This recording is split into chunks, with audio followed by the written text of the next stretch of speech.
from it, destiny arrives all the same. And now it's here. What should I say?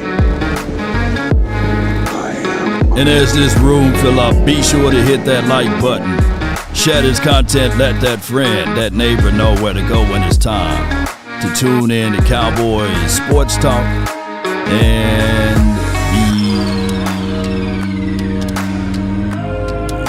beyond. That's including the ice wall, baby. Mama said that there'll be days, literally, just like this. Cowboys head coach explains preseason, plus why it's time to pay Micah Parsons. Put a 1 in the chat if the audio is straight. Come on with it. Sharing is caring, sharing this content all around the globe. And if you're not getting the notification for the nation, do me a huge, huge favor.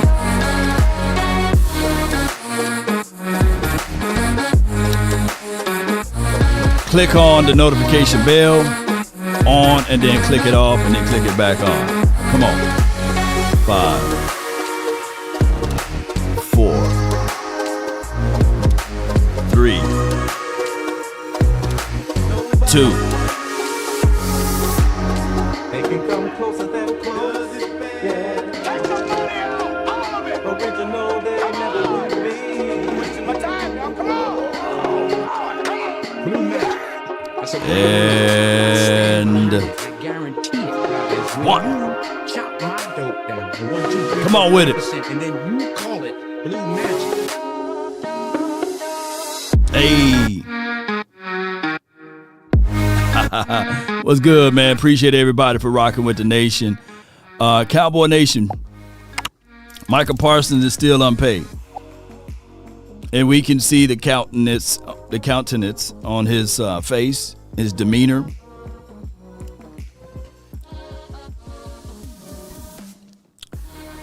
That is troublesome. But he's still part of the team, ladies and gentlemen.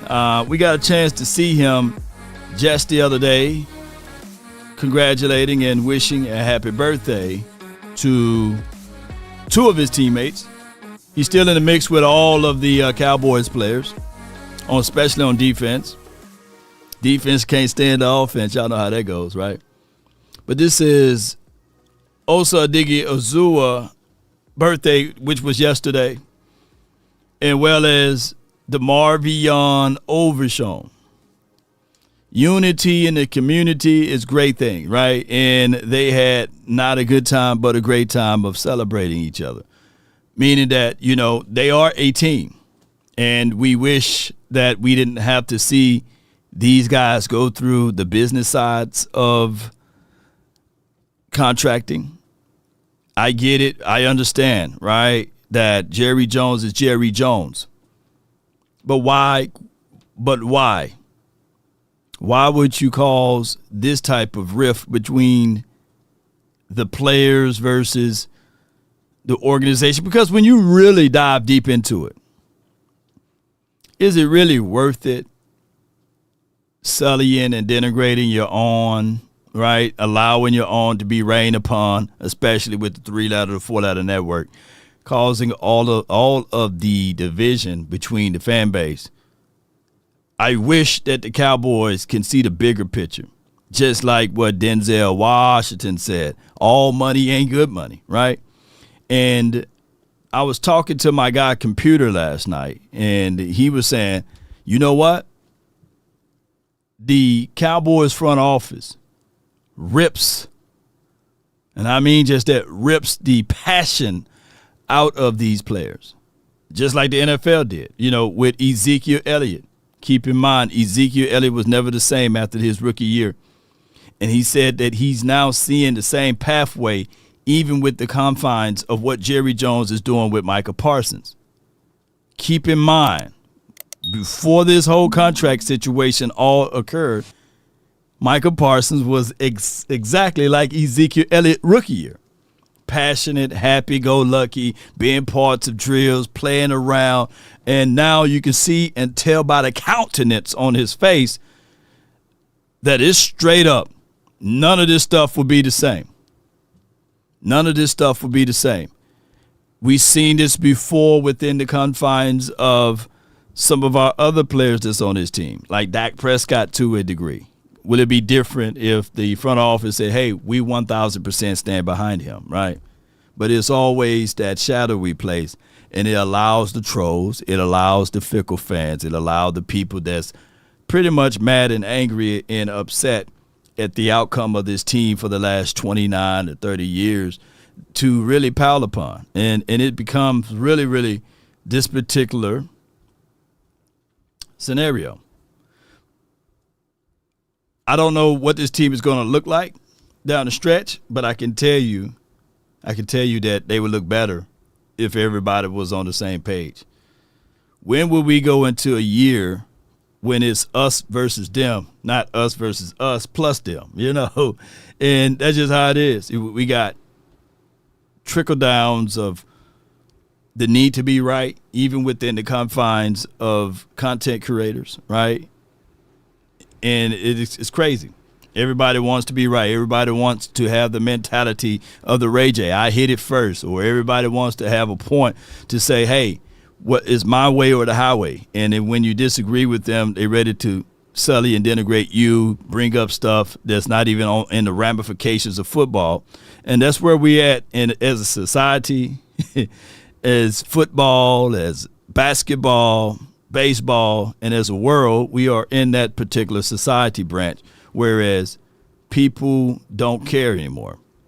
They rather get things out first. They rather get half-truths and full lies is what we call it. Yeah. We just want to win, right? The Toxic Tom said it perfectly. I don't give a hell about basically, I was using the PG-13 version, about being right. I just want to win. We all, at the end of the day, we want to win. Even to this degree, if you are an Eagles fan and you're watching this show, September the 4th, we all want the same thing. We want to see you guys healthy, and we want to see us healthy, and we want to give our best, and we want to see may the best team win, right? Now, we know our inefficiencies. We know our pitfalls is Jerry Jones. Winning is not the game. It's about the money. And when we go back and forth with a few things, it's crazy. But this is what he had to say about the update on Micah Parsons on did they talk and these sorts of things. Whether Micah Parsons plans to play in week 1 or not? No, not at all. You don't have deadlines when you're playing under a contract. What's preventing you guys from talking right now? Again, really nothing. Again, nothing. Nothing would be that, and we might or might not talk. And the rest of that gets in what we do every day. Is there a deadline? Jeez, man. Oh my gosh, man. If we played a game on how many times you got to take a shot when he says within that 59 seconds of this clip, boy, we all be drunk around this mug. Boy, you talking about me falling out of a chair. We all falling out of this chair. Boy. All right, so I understand the notion of, deadline make deals. So with Jerry Jones, from what I'm gathering, is that he's willing. He's willing to risk it. The gambler. He's going to say to Micah Parsons, you under contract. There will not be no deal done. I don't like the way David Mulugeta kind of showed me up.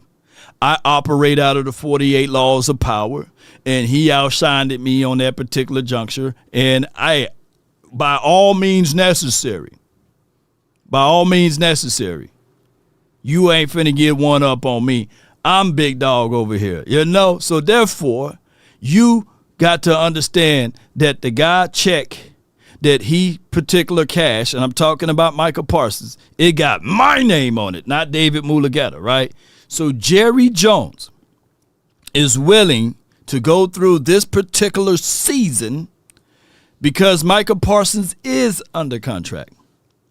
News is been circulating that DeRon Bland contract negotiation is closer than, dare I say, Micah Parsons. Now, there's order of operations. The order of operations should be you pay your best players first, right? But the Cowboys kind of work differently, and they operate within the confines of their own reasoning, and they would rather pay the ancillary parts, right?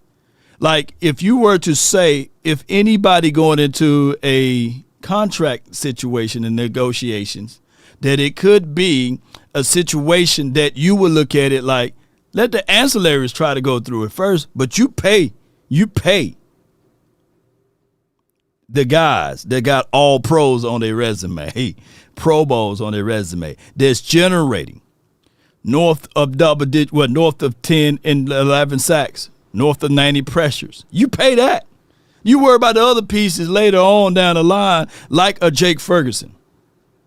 Right? And I'm not beating up Jake. I think, Jake, you going to do this to me? But, you know, I'm not saying that you don't do that. But collectively speaking, if this was a house arrangement, Micah Parsons would be the mortgage and Jake Ferguson would be the water bill, right? That's what I'm getting at. And it's for what it is. Seabass says, fire Mulugeta. For what reason? Mulugeta didn't know wrong at this because of this simple strength. For this simple strength that Micah Parsons people and party been reaching out to Jerry and they have not picked up the phone. They have not had a mutual agreement with the confines of having an open conversation. Now, sometimes we can laugh and kiki about, you know, Jerry Jones has been stubborn to this degree. But it takes two to tangle. And you got to at least have a sit down to have a negotiation. But what Jerry is saying is that, hey, I refuse it. I refuse to even have the initial sit down because he's beneath me. I will get into more details of what I know, but I can't say it right now because it's racially will cause a divide within the confines of this conversation. And I don't want to take it there with the details of information which was given to me, right? But this is not a one-off with Jerry, not even with the confines of race, given that situation, right? Because Jerry Jones did the same thing to Rain Dakota's agency. So when it's one person to have a cord of these type of, if it's one person to have an account of these type of incident, we'll say, okay, it's a one-off. But with Jerry, this is a known pattern now with multiple occasions. So therefore, Jerry is the problem with this negotiation problem. You see, so there it is when we start talking about these particular angles. Now, granted, Jerry eventually will cave in like he normally will, but it will be after the confines of this year because he literally like to wait to the last minute, the last hour to get deals because in his mind, deadline makes deals. Yeah, Toxic Tom says we can say we made a deal all day as long as it's on pen to paper, it's bee sugar. You know what I'm saying? Yeah, it's bull sugar. Yes, indeed. Yeah, so it is for what it is. Ace Boogie states you can tell that there was some undertones, you know, of those things. Yeah, I mean it's flat out. But at the end of the day, it's gonna go into one ear, out the other. And when we say greed, what is greed, Seabass? If you had a lawyer or if you in the confines of working in the operations of having an agent, wouldn't you want your agent to give you the best contract available? keep in mind, every player is a Ryan Shazier hit away. So these guys are under that scrutiny. These guys are under that scrutiny. Jerry is not. Jerry is not. Jerry is not out there. Let me tell you something. Everybody, let me just pull this up. So you would want Parsons to get out there and play and get hit without a futures contract, without what he's worthy, what he should be able to get, and he get hit in the back. And this is the ramifications of playing any sport, especially at the height that he is at. And you're saying that his agent should say, you know what, listen to the Joneses. They would take great care of you. You shouldn't worry about being the highest paid or the lowest paid. Just listen to what the front office is saying and do what's right by the team. Even though you've been given year 1, year 2, year 3, and year 4 of your time, you should still say, you know what, that's enough, but I got to continue to prove what I can bring to the table on year 5 and year 6 and year 7. It don't work that way. You would want what's best for you and your entire family. You did what's right by you and your entire family by going to the Jones family last year and say, hey, I'm willing to get paid last season, which would put me right at what you are willing to pay me this season. But the problem is by the Cowboys dragging their feet and went through an entirety of the season, you can't take away his productivity from last year by having 12 sacks. By the way, by having over 90 pressures, and on top of that, by missing 4 games. So you can't explain. If I'm your agent, you can't explain to the player, I'm going to give you what you're supposed to get last year. It don't work that way, unfortunately. And Jerry knows it. His team, David Mulugeta and everybody, I got text messages in my phone that can back up what I'm saying, is that they reached out and they wanted to get the deal done last year, which would have put Parsons at 30 to 32 to $33 million. But you can't turn around and allow a full year to go by and say, okay, now let's get that last year's deal done. We had an agreement. No agent on this planet would do that. No agent. Nobody. This guy would never make the money that he's supposed to make in the National Football League. The Steelers would never go back and say, all right, we will give you the money that you will accumulate if the injury never exists. Right? So that's just the reality of it. Carl says, Law, these guys are pissed off because time is not like it used to be. Yeah, it's not. It's different, man. We got people that make billions of dollars doing content creations. Mr. Beast made billions of dollars doing content. We got people literally leveraging social media for the attention. This is a different world. And when you have these type of strongholds and these type of visions and different views, it rubs people off the wrong way. Should have paid, AG said, price for his services should be increased daily. Yeah, R. Williams, yeah. And at the end of the day, that's the price of doing business. You pay a player, they get hurt, that's the price of doing business, unfortunately. You pay a player and they excel well, that's the price of doing business. But what you can't do is sit up here and say for the first 4 years, oh, let's prove it again based off of the team's success. You can't do that. Unfortunately, it's like when you get pulled over from the police, you have your rights. Either you can tell them all what's going on or you have the right to remain silent. You have a right to an attorney. But anything that you say would be used against you. and Micah Parsons spoke out of turn. I want to get traded. That wasn't wise of Micah Parsons. I no longer desire to be on this team. That wasn't wise of Micah Parsons. I give it. That where he was wrong at. The immaturity. But you can't be not just a Cowboy fan, but a fan of the people to sit here and say that this is not damaging. This is not a damaging relationship. That this is okay. That this should be the way. You can't sit here and say, by looking at the countenance on his face, that all is well. You can't sit here and say that this will not hurt down the line for future time. You can get into it. Look, me and my brethrens, we can get into a fight all the time.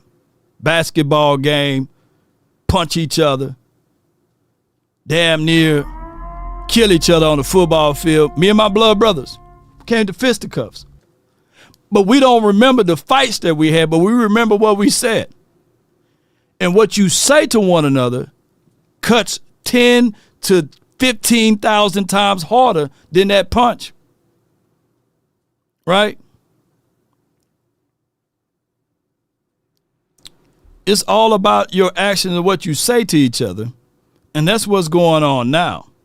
Dominique Pittman says Romo never had to fight for his coins. Jerry knows how to pay players early. He just refuses to do so.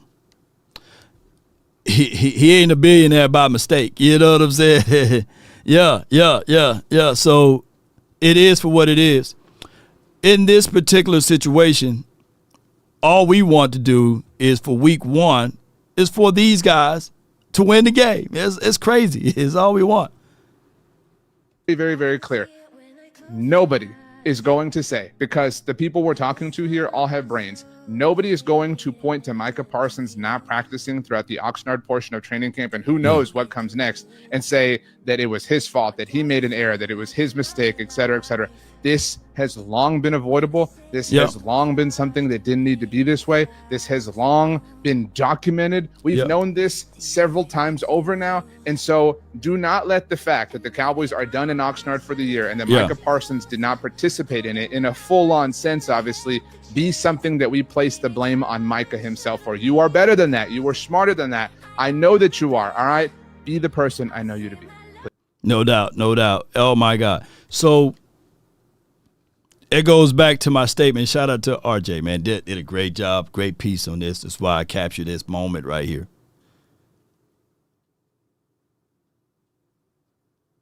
Everyone have a reason, but results are what matter. Everything that what RJ just said was factual, 1,000% facts. We don't 30 years, 30 seasons. Who's out here saying, hey, man, but if you look at those 30 years and those 30 seasons, oh, man, the Cowboys had, man, Shane Gailey, dog. You know, an unproven guy, man, an unproven coach. He was here for 2 seasons. And when everything started getting to float, when they went 11-5, they ended up leaving him out to stray. Then they went from Shane Gailey. Nobody's going to bring up, man, but the Cowboys had Dave Campo. 5-11, 5-11, 5-11. Nobody cares about that, ladies and gentlemen.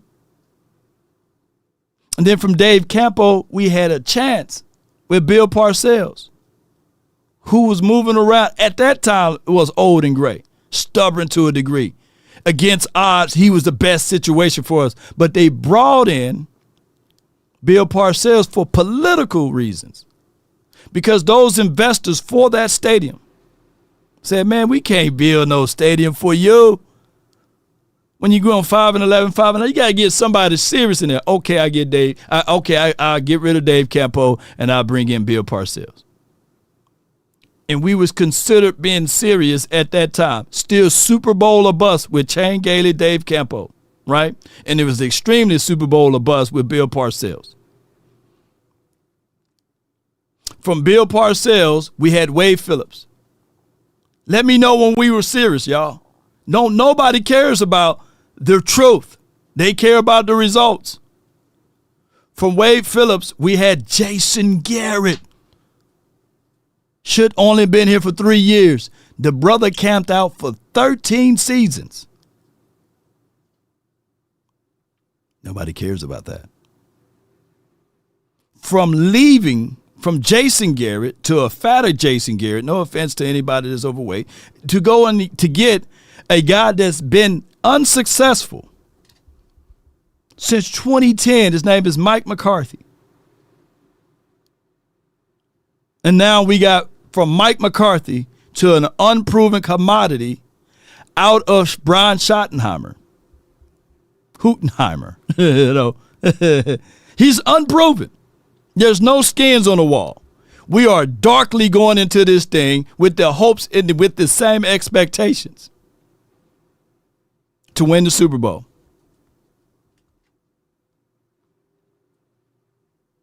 Right or wrong? With Schottenheimer, a rookie. We are the most valued franchise. Where is the value? And we talk left and right about the players that's assembled on this team. And on most of these coaches, all type of flaws. Mike McCarthy, he never been a balanced guy. Never been a balanced guy to run, to pass, right?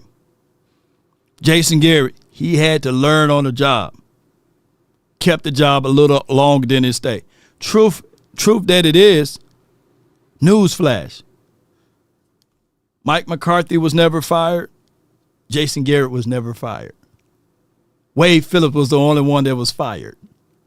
Let that sink into your mind. They last all the way to the end of life of their contracts. And yet we like to fight each other over the players and the outcomes of games. Think about that. Let that sink in. Nobody was fired. Even to a degree, Dan Quinn was never fired.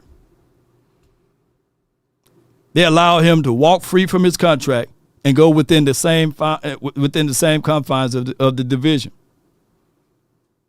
It's crazy.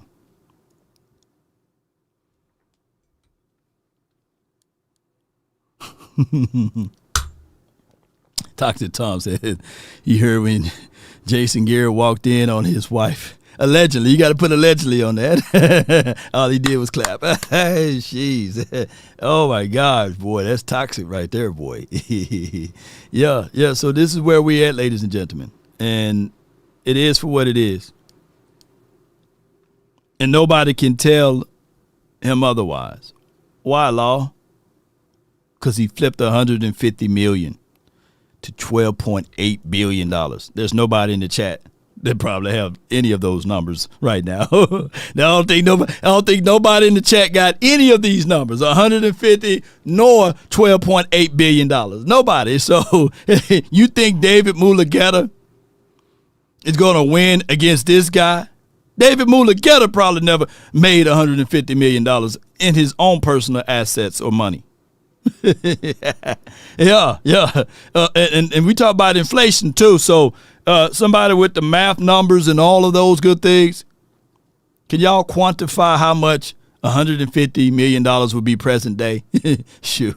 And that's in 1989. Yeah. But keep in mind, for those who out there saying, hey, man, Parsons should be out there in practice. He should be out there playing. But what happened if this happened? Do you think if Parsons is laid out like Family Guy on the field right now, will he ever get the money? And granted, there's sympathy pay because that's what happened to Dak Prescott. After his bone was protruding through his leg, the only thing that was keeping that bone from showing on national TV was his socks pulled up high. And if it wasn't for the outcry, from what I heard from the ladies' side, like Jean Jones and Charlotte Jones, they love Dak. That their sympathy pay wouldn't be there.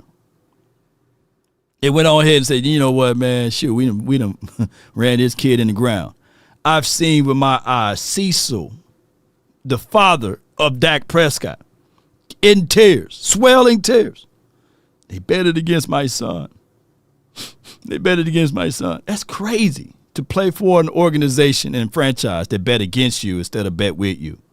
So what would be the ultimate incentives for Donovan Ezaraku to play balls out, lights out, pause if necessary with the balls? But it's a figurative statement. What would be the incentives for any of our players to play lights out, for them to get treated like CeeDee Lamb, for them to get treated like Dak Prescott, for them to get treated like, dare I say, that we're seeing in the physical form, let it be known, Micah Parsons? What would be the incentives?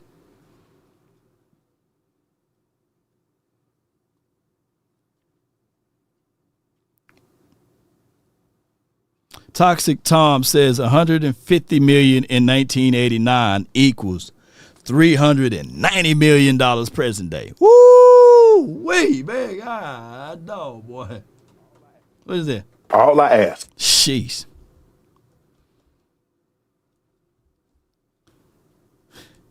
Yeah. Toxic Tom said the incentives is good tape to get paid by any NFL team. You're right. But Jerry wants the power, the strong hand. Yeah. He got him by the gonads. And whenever you show progress, you can squeeze them. You just squeeze them. That's what the franchise tag. That's the threat. That's the threat. Remind me of a book that I was reading. Moses was fighting for his people. Pharaoh was a stern person, stubborn guy as well. And when it was time for his people to be let go, he realized, man, things are not the same. You mean to tell me this peon got the better of me? And that's after all of the plagues, after all of the famine. That's after all of the things that Moses was saying, hey, these are the things that will happen. Let my people go.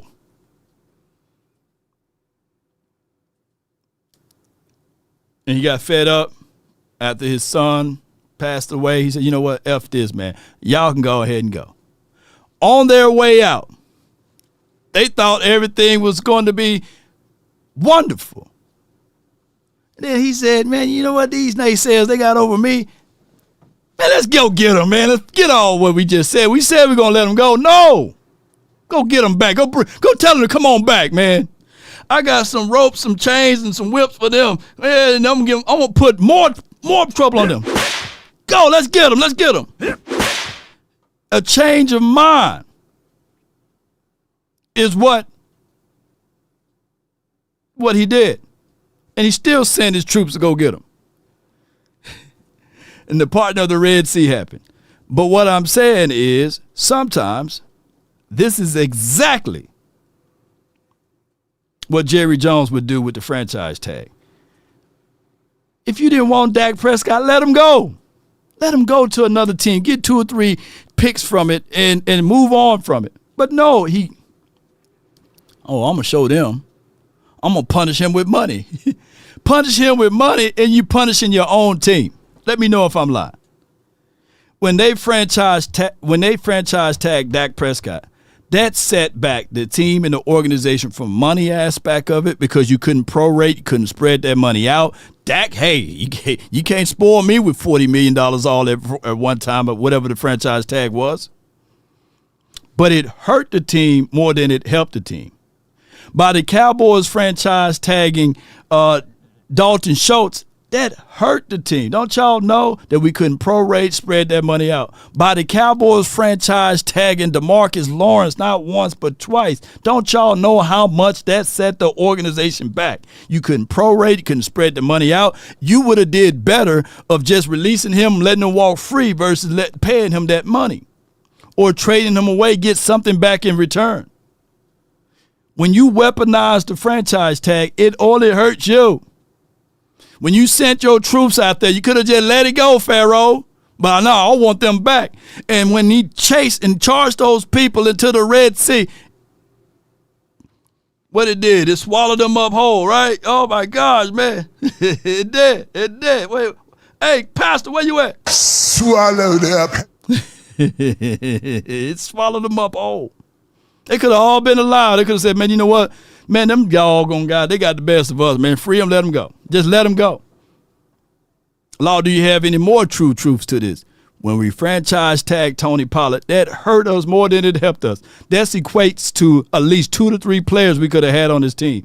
But when you have that type of squeezing them, and now we going down the same pathway, the same directions with Micah Parsons.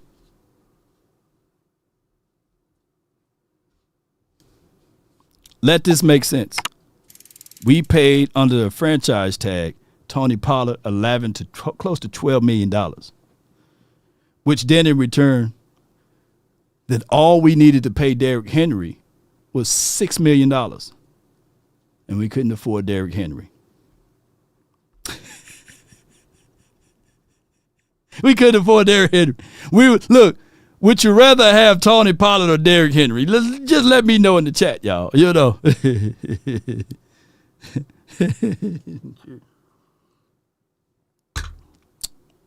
But neither here nor there. This is the Cowboys' way. Not to beat them up, but this is the truth. And those who get hit with the brick of the truth yeps, like the dog that get hit with the truth yeps, right? You know, yeah, the Joneses are foolish. Nothing can explain it, you know. And I get it. I understand. I feel what he said, too. I felt it. Man, I paid Terrence Steele. He got hurt. I paid Trayvon Diggs. He got hurt. I didn't like the way his recovery was. That's true. But that's the price of doing business. That's how it is, the price of doing business. Unfortunately. But what hurts more is, since we in a hard cap league, is franchise tagging. It hurts more when you stretch things out, sully and denigrates. But off the topic matter of Micah Parsons, and to the subject matter now to Schottenheimer. I think that Jesse Holley, this is probably one of his best questions you can ever think of and see in an interview he had with Coach Schottenheimer. He removed the gloves, bare knuckle fighting him. I like that, you know. And hold on. TP couldn't get into the end zone when we needed him to. This is from Battle Cowboys 999. Yeah. Balance on offense. HG Wells says fans are fans. Henry would have been even better. Yeah. I fear I hear fans say Dak or Micah needs to be a leader. How can you be the leader when your organization publicly take a SHI, and then you can put the T on it, on them? That's not how you make leaders. Yeah. Can you imagine? Close your eyes. Can y'all imagine the Bulls saying, the Chicago Bulls saying, you know what? We're gonna pay Horace Grant. We're gonna pay Pippen, B.J. Armstrong. Jordan, nah, man, you know. Nah, Jordan, we'll wait to pay you, man. That's too much money, man. Hey, Jordan, it's been 6 years, man. You haven't won us anything, man. Hey, Jordan. Hey, Michael Jordan. It's been 3 years, man. You haven't won us anything, Jordan. It's been 4 years. You haven't won us anything, man. Just Flash, man. You suck, man. You trash in the postseason, man. I can't stand Michael Jordan. It took him 7 to 8 years to start winning. But can you imagine that people were looking at Michael Jordan saying, yeah, man, he good, but, man, he can't get past them damn Detroit, man. He trash, man. He horrible, man. He ain't really, man. I'm done with the Michael Jordans, man. What that dude said, I'm done with the Jordans, man. I'm done with him. Can you imagine if they never gave him a coach, never put weapons around him? All they saw was like some spectacular plays, and at the end of the day, man, he can't win by himself. Let's pay Kukoc, man. Tony Kukoc, man. Let's pay everybody. Luke Longley or somebody, man. Let's bring in Dennis Rodman and not pay Jordan. Yeah. Detroit was a killer team, though.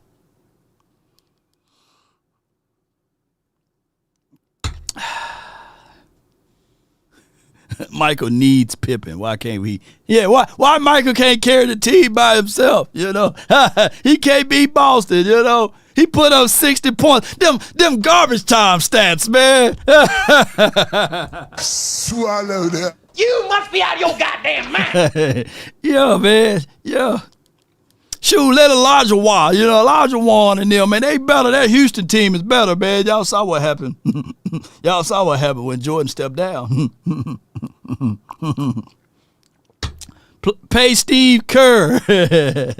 Yeah, yes, indeed, man. That's crazy. Steve Kerr, man, he the one hit the shots. You know, Robert Horry, man. Robert Horry, look, for all of the Eagle fans saying, hey, man, you know, Jalen Hurts got a ring. Well, if that's the case, Robert Horry is better than Micah Jordan. He got more rings. Jesus, this is your humble servant. You Lord. must be out of your goddamn mind. Yeah, never heard it, right? Boy, jeez. Let's listen to what my guy had to say. I have to be honest with you. I've been on this show and I've talked about your openness, right? Your gift to gab, and you have that, and you've wowed a lot of people with the things that you've said. But as men, we always want to make sure the things that we're saying match the actions that we want to put out there. And I think for me, I've said a couple times that, you know, you talked about being a running physical football team and, you know, do these things. And sometimes, you show situations where it's like, you know, hey, 6 passing plays in a row, you know, and there's some things that I'm just like, all right, cool. I hear what you're saying, but sometimes it doesn't always show. Talk me through it. Like, put me in my place or talk me through it of what you're saying. And then how was it implemented on the football field and those pockets where you go, well, he said he was going to be a physical running team, and then he opens up with 6 passes. Or he says it's going to be a physical football team, and I know today you kind of Marquise got thrown out one of a play, you know, one play by you because you were like, hey, you know, he loaded Boom a little bit on Mingo. Yeah. Right? Mingo. So, like, how does that all come together from what you say and then it matching up and lining up with the things that you do? Well, before Schottenheimer go, when I heard it with the virgin ears, right, the naked ears, I was like, what the hell Jesse is saying? Yeah, what the hell is Jesse doing right now? But then when you hear the response and everything, you're like, okay, Jesse, yeah, you on the money right there. And I love the response because no one playing spades with their cards revealed, right? No one plays even dominoes with the bones where you can see what's in your hand, right? And absolutely even Uno. No one plays Uno with the cards shown so that you can see what's in the deck of cards. And I got some cards right here. Let me see if I can find some cards right quick. Let me get some cards up out of here. Get these cards up out of here. Yeah. I got some cards right here. Cowboys playing cards. Nobody plays spades or cards with the cards revealed. And we as Cowboy fans, we've been allergic to success for so long that we are looking for that win. We're looking for that hypeness so we can go back to the barbershops and we can go back to the alleyways and talk and spit noise and say, see, Schottenheimer, Hootenheimer, all of the Heimers, they are in the building. I can't get these cards open. Hold on. Let me get these cards open right quick. Boy, let me get these cards open. No one plays spade with the cards revealed. This is me improvising. If I had some cards in my hand, I ain't going to mix them up. Nobody plays spade with this. Nobody does this. All right, let's go. Let's get it. That's what we want right now. Boy, I got a good hand right here, boy. Shoot, I'm whooping some butts right here, boy. Woo! I didn't mix them. Boy, I'm whooping some ASSs right here. But nobody plays with these, right? Nobody say, hey, you know what? Let's go. And that's how we want week 1 of the preseason to be, just like this. All right, what you got, dog? Oh man, I'm gonna surprise you, man. I'm gonna surprise you right here, man. I'm gonna put it right here so everybody can see what I got. Because if I play like this, I know for sure I'm gonna get this book though. You know, I'm putting it. Yeah, boy, y'all seen that? Y'all can tell a real spade player when you. It's all in the thumb though. It's all in the thumb. But what I'm getting at is that we as Cowboy fans, we want to show our cards. Listen. That's a good hand, ain't it, David Woods? You gonna be my partner? Yeah. Y'all ask Micah Parsons. You know, who karate-sized that. But nobody plays that way. But we as Cowboy fans want it that way. We wanted to see Brian Schottenheimer said that he was going to show physicality. So he was going to go out there and prove to the world that he was going to run the ball in preseason, give everybody a notion what they do. Listen to his sprints. Well, I love the question, number one, and I will say this. The one thing I will always be with you and everybody, the fans, the players, I will always be authentic. I'm always going to tell you what I think and what I believe. Here's what I would say to you. We went into that game last week with a very specific purpose. We wanted to kind of put Joe out there and sling it around a little bit. That was the plan, and see how he handled it. And quite honestly, we started slow. We had limited opportunities. I wouldn't read too much into what you see in the preseason. The preseason is for evaluation. I don't have to go out there on the first preseason game or even this game against Baltimore, Atlanta, and run it 50 times to show that. I think I would go to my history. My history of coordinator in Seattle, led the league in rushing in 2018. Coordinator in 2008 in New York Jets, led the league in rushing. Hey, that boy confident right there. Y'all hear that? Hey, he confident right there. Let's rewind. Rewind all what he said. I don't have to go out there on the first preseason game or even this game against Baltimore, Atlanta, and run it 50 times to show that. I think I would go to my history. My history of coordinator in Seattle, led the league in rushing in 2018. Coordinator in 2008 in New York Jets, led the league in rushing. So again, he popping it, ain't he? Seabass shot it, popping off, ain't he? Just Seabass, man, shot it. Yeah, sweet Zeke, man, he popping off, ain't he? You know, yeah. Which one of y'all can be my spade partner, man? Which one of y'all be my spade partner? And quite honestly, we started slow. We had limited opportunities. I wouldn't read too much into what you see in the preseason. The preseason is for evaluation. I don't have to go out there on the first preseason game or even this game against Baltimore, Atlanta, and run it 50 times to show that. I think I would go to my history. My history of coordinator in Seattle, led the league in rushing in 2018. Coordinator in 2008 in New York Jets, led the league in rushing. So again, I appreciate, love the question. The question's a fair question, but I wouldn't read too much into what you see in preseason football in general, but even more this year. Why? Well, we're trying to evaluate certain guys, and Joe Milton's a guy that needs to play a lot of football. He's going to play a lot of football this week and then the next week, and we're certainly being smart with what we show. And why would we do that? We would do that because this is the one chance that we'll ever have here in Dallas where we don't show people in the preseason what we're doing, because next year they're going to have a really good idea. They're going to have hopefully 20-plus games to look at and evaluate. This year they don't have that. Hey, are we going to be Seattle? I don't know. Are we going to be Arizona? I don't know. Well, what about, are we going to be Dallas? And I kind of like that. I have to be. That boy said, I'm leaving y'all all in the dark over here. I ain't finna show you my hand. No way. You know, no way. Because at the end of the day, this is what happens, man. When you put them cards out and let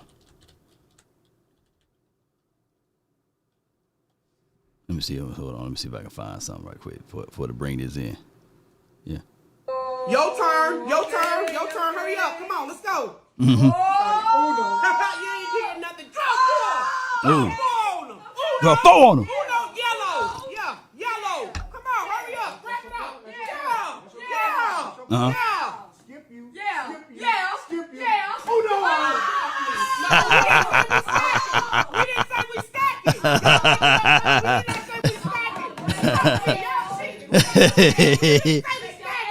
No. Your turn. That Uno card. Your turn. Yeah, Uno get serious out right here. now. Ooh. I love this game. Ooh. Boy, they ruin relationships, man. That's how you feel? Pick up phone, man. Thought we were brothers. What's it, man? Try to fuck up, but you don't want me to win the game. Yeah. But you didn't have a plus 5. Okay. You had to draw 5. Okay, I had to draw 5, right? Yes. So why don't he have to draw 5? Do we have a right now? I love Uno, boy. Boy, it makes people fight, man. But y'all get the point. Boy, all right. So what Schottenheimer is saying, I'm not finna show you my cards, man. I might have a draw 4. I might have to skip the reverse, the draw 2s. You just don't know, Eagles. Because I know y'all watching, man. Y'all watching. I know y'all got your eyes on me. And if it's not smelling right, you want to get in control. You want to be able to get right into the mix of things. And I'm telling you right now, this is the best way to get in control of anything, and especially the odor if it's not smelling right. Let's talk about control. And first and foremost, I'm talking about control body odor, and that's anywhere. And all you have to do is shop.mando and get $5 off of your starter pack, and that's over 40% with promo code LAW, shopmando.com. Let's go. I use this body wash odor control, full body control with Mando. They have the product here, and they also have deodorant that you apply under the arm for 72 hours of odor control. You want to be in control. And speaking of control, they also have the product that you can apply all over the body, the invisible cream, and it also fights for 72 hours. Look, it's all about being in control. And with Mando, man, they control body odor anywhere.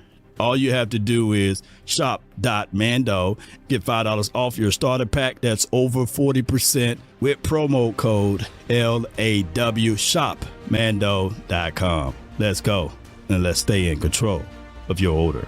I love it. Let's go, man. Let's go. Stay in control of your odor by using Mando, and that's promo code LAW. And on top of this, at the end of the day,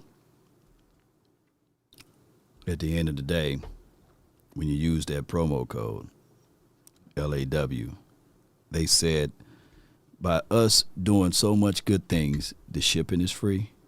So you get up to 40% off of your starter pack when you use promo code, so they get right to you. Here's what I got to say here. People will hear this information and disregard it and say that it's excuses. Facts are truths, and truths are finite reasons of where we are at. And for those who really say excuses, they are looking for a reason to put down the Cowboys. Now, granted, can an ant tip over an elephant? The answer to that is no. That's a fact. That's not excuses.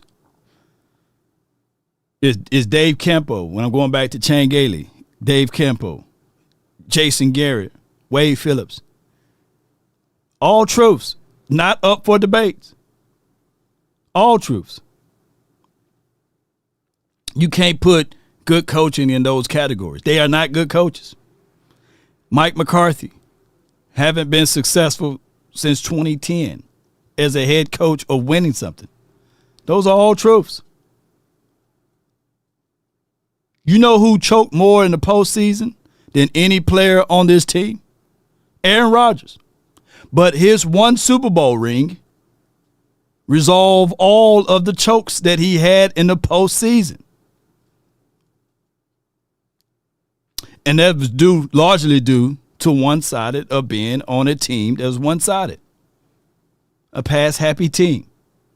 So when I say that if it took that long of a time for people to realize that the coaching situation wasn't a well-balanced situation, then how long of a time it took for us to understand that here? Now, with Schottenheimer, being a stoic with his approach and delivery, that's cool. He don't want to show his cards. We don't know as fans of what the temperaments may be. Like he just said, this could be Seattle, this could be Arizona, could be a mixture of both, this could be Dallas. But I can tell you this, excuses or not, if this team remained healthy, they're going to be a threat. They're going to be a threat offensively speaking as well, as it relates to this attack.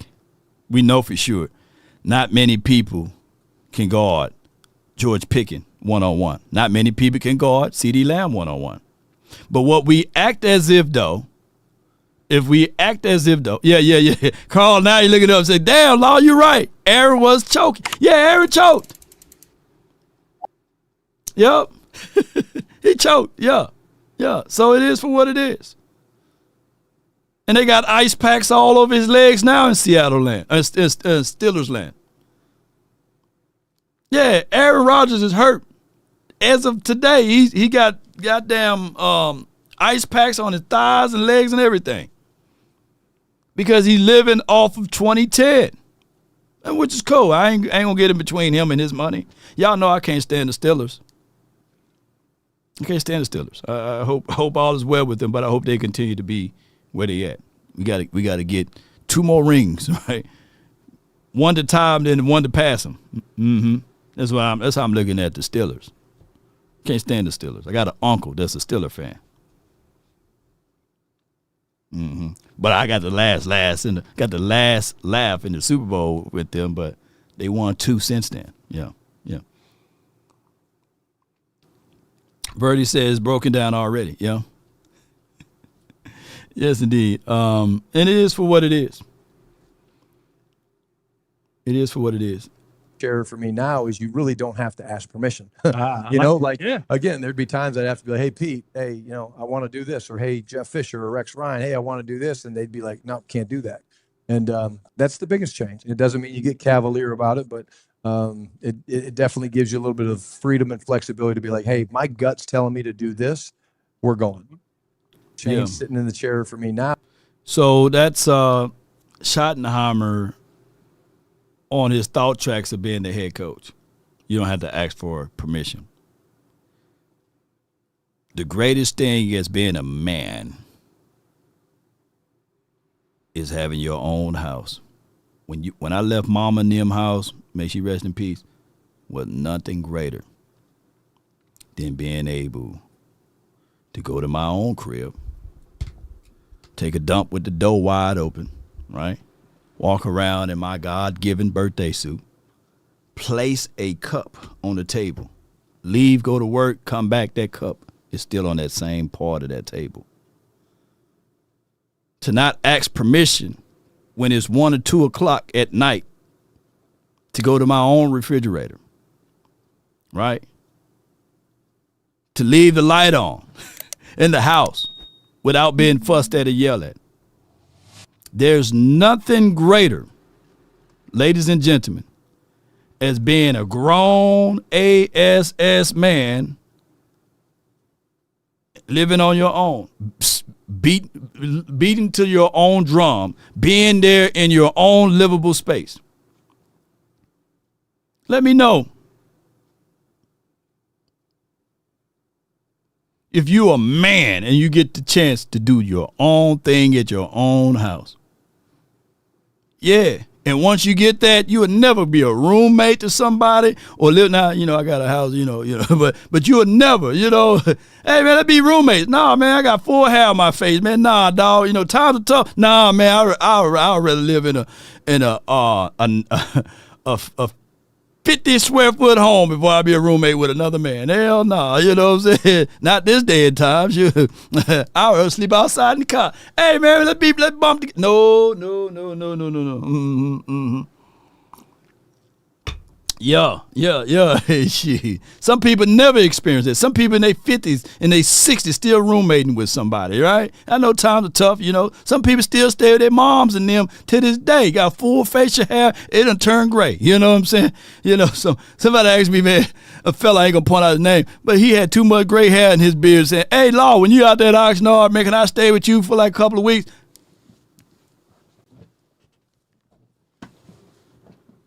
I said, man, who you talking to me? Or you talking to another Law? Wait a minute. Now you got too much gray hair in that beard to be asking the roommate with me. Nah, dog, shoot. I mean, you too grown. And that's what Shadi is saying. Now I'm able to do whatever I need to do. Leave the light on upstairs if I want to go in my restroom, take a King Kong type of dump, and leave with the door wide open. To have my whitey tighties on or what have you. And get something out of the fridge, you know. Tell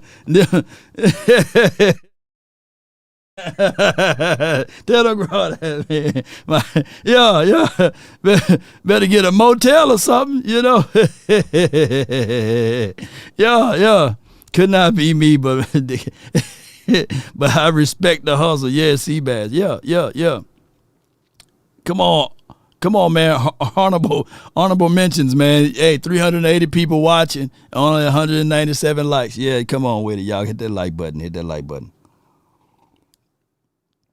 But it's almost 12:30, and we're gonna open up the phone lines, get y'all thoughts and opinions. Let's get it. Hold on. Okay, we got something here.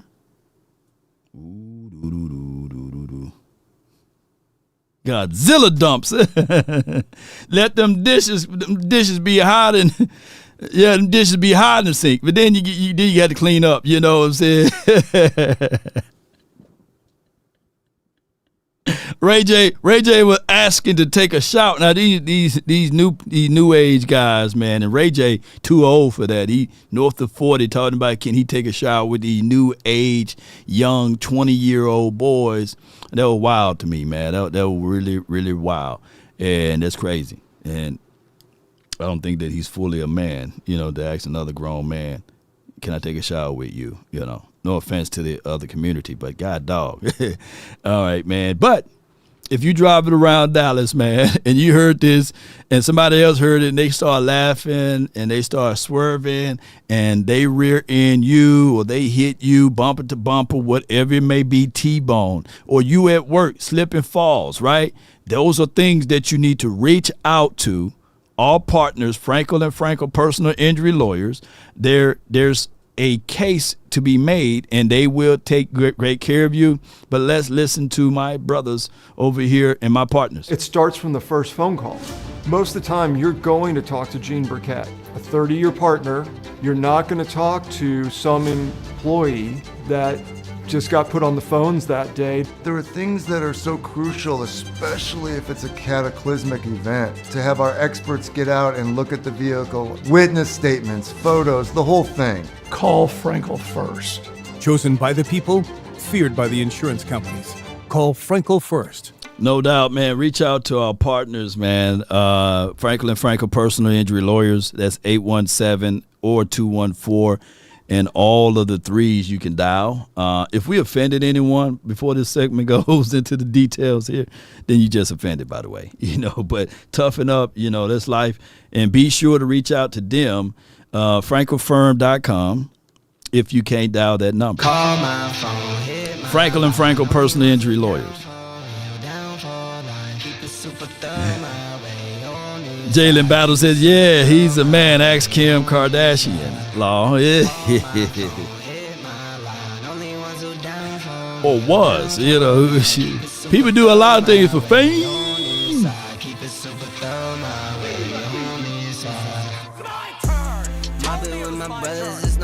The hotline for your mind, 657-390-7391.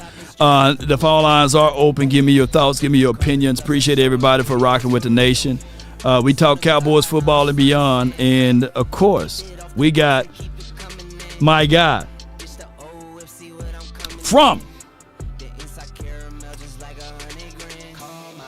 the Basement Boys, Hoodquavius Cusherton. You're live on the Nation, brought to you by RogueShop at this point. What's good with you? What's up, my guy? I'm on my way to work right now, but, I couldn't miss a chance to call in. You know what I'm saying? What's up with you? How you? Hey, man, I'm great, man. I can't complain, bro. We going into the second week of preseason. I'm looking for Joe Milton to ramp up, be better what he was last week. I'm looking for, like I said last night on Cowboys Collective, for Coach Schottenheimer to get the rust off of him. He had the rookies deal last week. We're going to see a little bit more continuity with him this week on play calling and beyond. Mm-hmm. I get that. That's something I did a live this morning. Did an impromptu. Okay. And the topic of conversation ended up being mostly preseason and the fans who can't seem to accept that we don't have to show our hand. Right. Like, we don't have to. He said it. Shotty said it right. It's an evaluation period. Yeah. All we're doing is seeing what guys are gonna elevate themselves in order to elevate the team. Yeah. That is the whole point of preseason. It's not about wins or losses. In preseason, you can learn something in a loss. You know what I'm saying? During the regular season, the only thing you learning is you're losing unless you start winning. Yeah, unless you start winning. Yeah. You learn more from your for failures than your success. I had a mentor to tell me that many years ago. I would say this, though, with this preseason, we better evaluate properly. And we got to be real with each other individually and say, okay, all right, we looked at Mozzie tape, we looked at Jay Toya tape, we looked at Denzel Jackson tape. All right, even though these guys played, but will they be the solution? Exactly. Well, I mean, and that's the thing, right? The question isn't will they be the solution? Right. Will they be a part of the solution? That's more the question. Yeah. You know what I'm saying? We understand the problem, but but can they be the solution? Yeah, we need to find a solution. Yeah, definitely we need to find a solution. We need to find a solution in certain areas for the bigger solution, of course. You know what I'm saying? And so I'm talking about Jay Toia. I didn't get too much bad out of him. What I will say is, all right, so in the second half, when you saw him started getting turned around and blown off the line, well, keep in mind, he was being double teamed. And if the DT, if your one tech is being double teamed and pushed out on the line and it's creating a giant gaping hole for the running back to run through, that is the job of the linebacker and strong safety or free safety, depending on where you are on the field, to fill those gaps. So in essence, Jay did his job.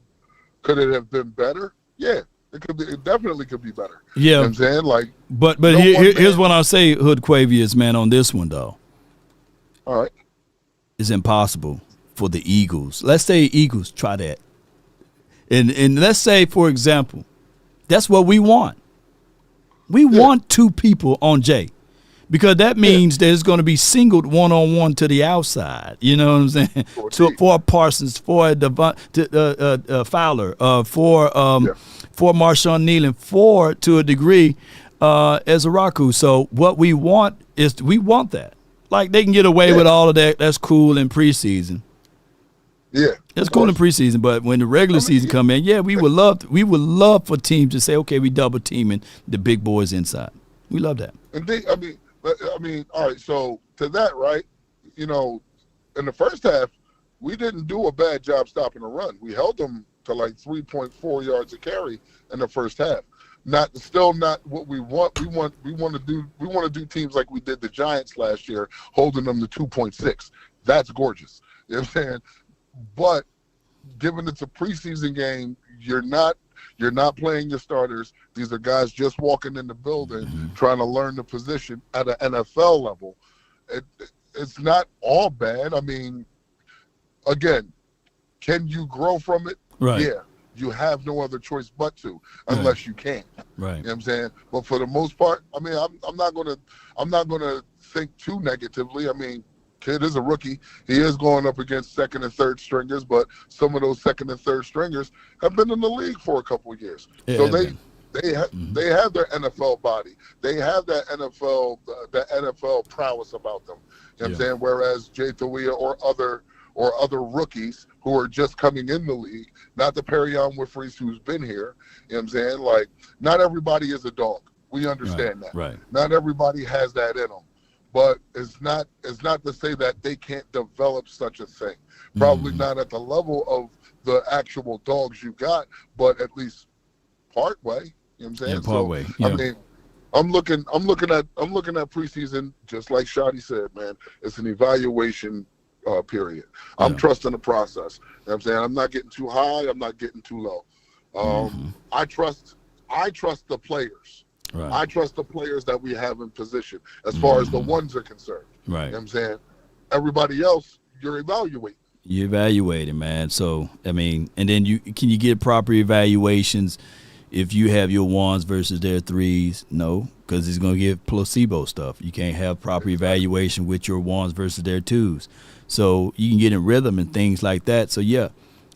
So that's why I believe that even if we kind of like micro-analyzing, right, and we're looking at Jay and if we're looking at, to a degree, these other guys who had, hey, what was that moment, right? Then we can sit back to ourselves and say, you know what? We ain't going to get proper evaluation. Matt Eberflus is not showcasing his hands. Shot is not showcasing his hands, especially when you played the game and you're looking at that they playing overs inside the red zone. Come on, man. You know, hey, man, they giving you the touchdown. They just don't want no injuries. Go score, and they're ready to evaluate something else. But I get what most we hungry for a win and for some good news with the Cowboys, and nothing like winning in Cowboys land. When you win, the water tastes good, the food become better, the traffic, you don't mind being stuck in there, and life is better in Dallas when we win. So trust me, I've been here for many years. Go ahead. Go ahead. I got one more thing. So this whole I rewatched a live from CFT, and jokingly he said, "Deron Bland, you got some work to do. I saw you get cooked by George Pickens." Well, here's my thing when it comes to like Israel Makwamu, Khair Elam, and Deron Bland getting cooked by GP. Who doesn't get cooked by GP? Yeah. Who doesn't get cooked by CD? Do we want them to would it be nice to see them get a stop on one of those guys? Hell yeah. It would be nice, because then at least your cornerback's got some grit to them. They can stand up with the big dogs. But if they're getting cooked by these guys, keep in mind, everybody gets cooked by these guys. Oh yeah. You know what I'm saying? Shoot. It's more like in practice, it favors the offense all the time. Yeah, of course. Yeah. You can't hit them. You can't hit them, man. You can't hit them. You really can't put hands on them. Like, Yeah. They took that element out of the game, man. So that's why when Marquise Bell says, all right, F it, man, next time they catch a pass across the middle, I'm gonna send some cayenne pepper on them, you know. How about that? Exactly. You saw what Marquise Bell did. He wasn't playing. Yeah. So it's rough. Time, man. Appreciate you, that's man. My time. Plug your channel. I just wanted to hop on. You already know, it's the Basement Boys, your boy Hoodie Kush. I'll probably go live again tonight while I'm at work, because I ain't going to have shit to do. So, I will definitely, I enjoy talking to you, you already know. And there'll be many more calls I get to make. No doubt, man. So y'all be safe. You heard? How about them Cowboys? How about them, man? A good caller, man. That's the Hoodie Kush. A.K.A. Basement Boy, A.K.A. Hood Quavius Cushiton from the Cushites. You know, at the end of the day, man, it's practice. They tallied up, man. Dak threw about 40 touchdowns in practice. I ain't going to take that home, you know. That's against Bland and Khair Elam, you know. And he threw a pick six. He threw about 4 or 5 picks in practice. So you got to understand that, you know, that is a situation. I like seeing Sam Williams taking it to the house. I love that. So Sam Williams, a 4-4 guy. They standing him up. Oh, in college, Sam Williams got the ability to be an outside linebacker in a 3-4 defense. I love seeing variations of it. We're going to be playing a hybrid defense, whereas we're going to give y'all some 4-3 looks, some 3-4 looks, all of that stuff. I like it. I love hearing it. I love the fact that Matt Eberflus is allowing some of those plays to be here. And we've been talking about linebackers in general and stuff like that. And a lot of us saying, hey, man, this team would be better if we switch over to a 3-4. Well, in order for you to be a 3-4, you got to have your dominant nose tackle too. We don't have that yet. Jay can probably develop into that, but he would not be that year one. Maybe teetering around year 3, but I'm not finna put any money on that. The quickest way to get a better defensive tackle, one tech in this building, is going out there, either trading for him or drafting them in the earliest rounds, and then hoping that, you can catch lightning in a bottle from there. And I'm talking about like top 5, top 6. I ain't talking about where Mozzie was picked up at. People fail to realize that. Appreciate you, Johnny Duncan. Appreciate you this afternoon. Shout out to you, HG and Ill Machine. Appreciate you. The next caller is from the 815, Brandon Ross. You're live on the Nation, brought to you by RogueShop, man. Talk to me. Can you hear me, Law? Yeah, I can hear you, bro. You sound good. Now, last time I was on here, I was being generous. I ain't do nothing. But today, I'm not. Okay. Look, I think it's the preseason. Like, I think one of our tools will have to be the element of surprise, because what the preseason is showing me, our depth is probably not the best right now, but and in practice, I hope people understand it's easy to get open in practice. Like, dude, so I'm okay with that. If you tell me Diggs, Bland in the slot as a slot corner, and Elam on the outside, I think that's formidable. I think that's actually, as a core, I think that's top 5, if you ask me. Because I think people forget what Bland do, and I think people have totally written off Trevon Diggs. I think, like, I don't even question that anymore. Like, I think people forget that he's a top-end corner. But, you're going to have to prove it on the field. Right. So I think our defense is going to be fine, assuming Micah Parsons is there. If he's not there, I got like a million things to say. But assuming he's there, I think our defense is a top 10 defense. I know you like, man, that's a lot. I do think when cut downs happen and like some of those veterans get cut, I think we definitely need to look at somebody, maybe to grab somebody to play nose tackle. But Law Nation has told me we got a force multiplier at quarterback. We got hold. Dak Prescott is he's a good quarterback, but he is not a force multiplier, bro. Dak Prescott, he's my guy. I'm on the belief. Me and I think me and Boss Cowboy Sports, man, we were doing the quarterbacks exchange, whereas is Dak Prescott elite? And I'm on record saying that Dak Prescott is not elite. I think that he's a great quarterback. That's my stance with Dak Prescott. I always like Dak Prescott, by the way, but I don't think that he's elite. And that's where me and him had a conversation back and forth with, as far as elite versus great versus good versus average. I don't think that Dak Prescott is average. I don't think that he's good. I think that Dak Prescott is a great quarterback, and he's not a force multiplier, though, bro. Why you keep putting that in my mouth, though, man? Why you keep throwing that, man? Whoa, come on, man. Look, come on, man. Pause that up, man. VIP ain't even part on the line. Go ahead. But look, all I'm saying, I agree with you, Law. I know I've been documented that I want Dak Prescott anywhere between 24 and 27 attempts throwing the ball. I think that Dak Prescott, with the ability to have run game, that he's by far hard to beat.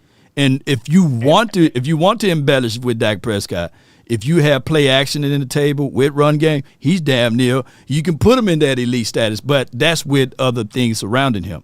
What I want the Cowboys to do is, when we get to that postseason, when you saying 2-5 Dak, is that don't put it all on his back.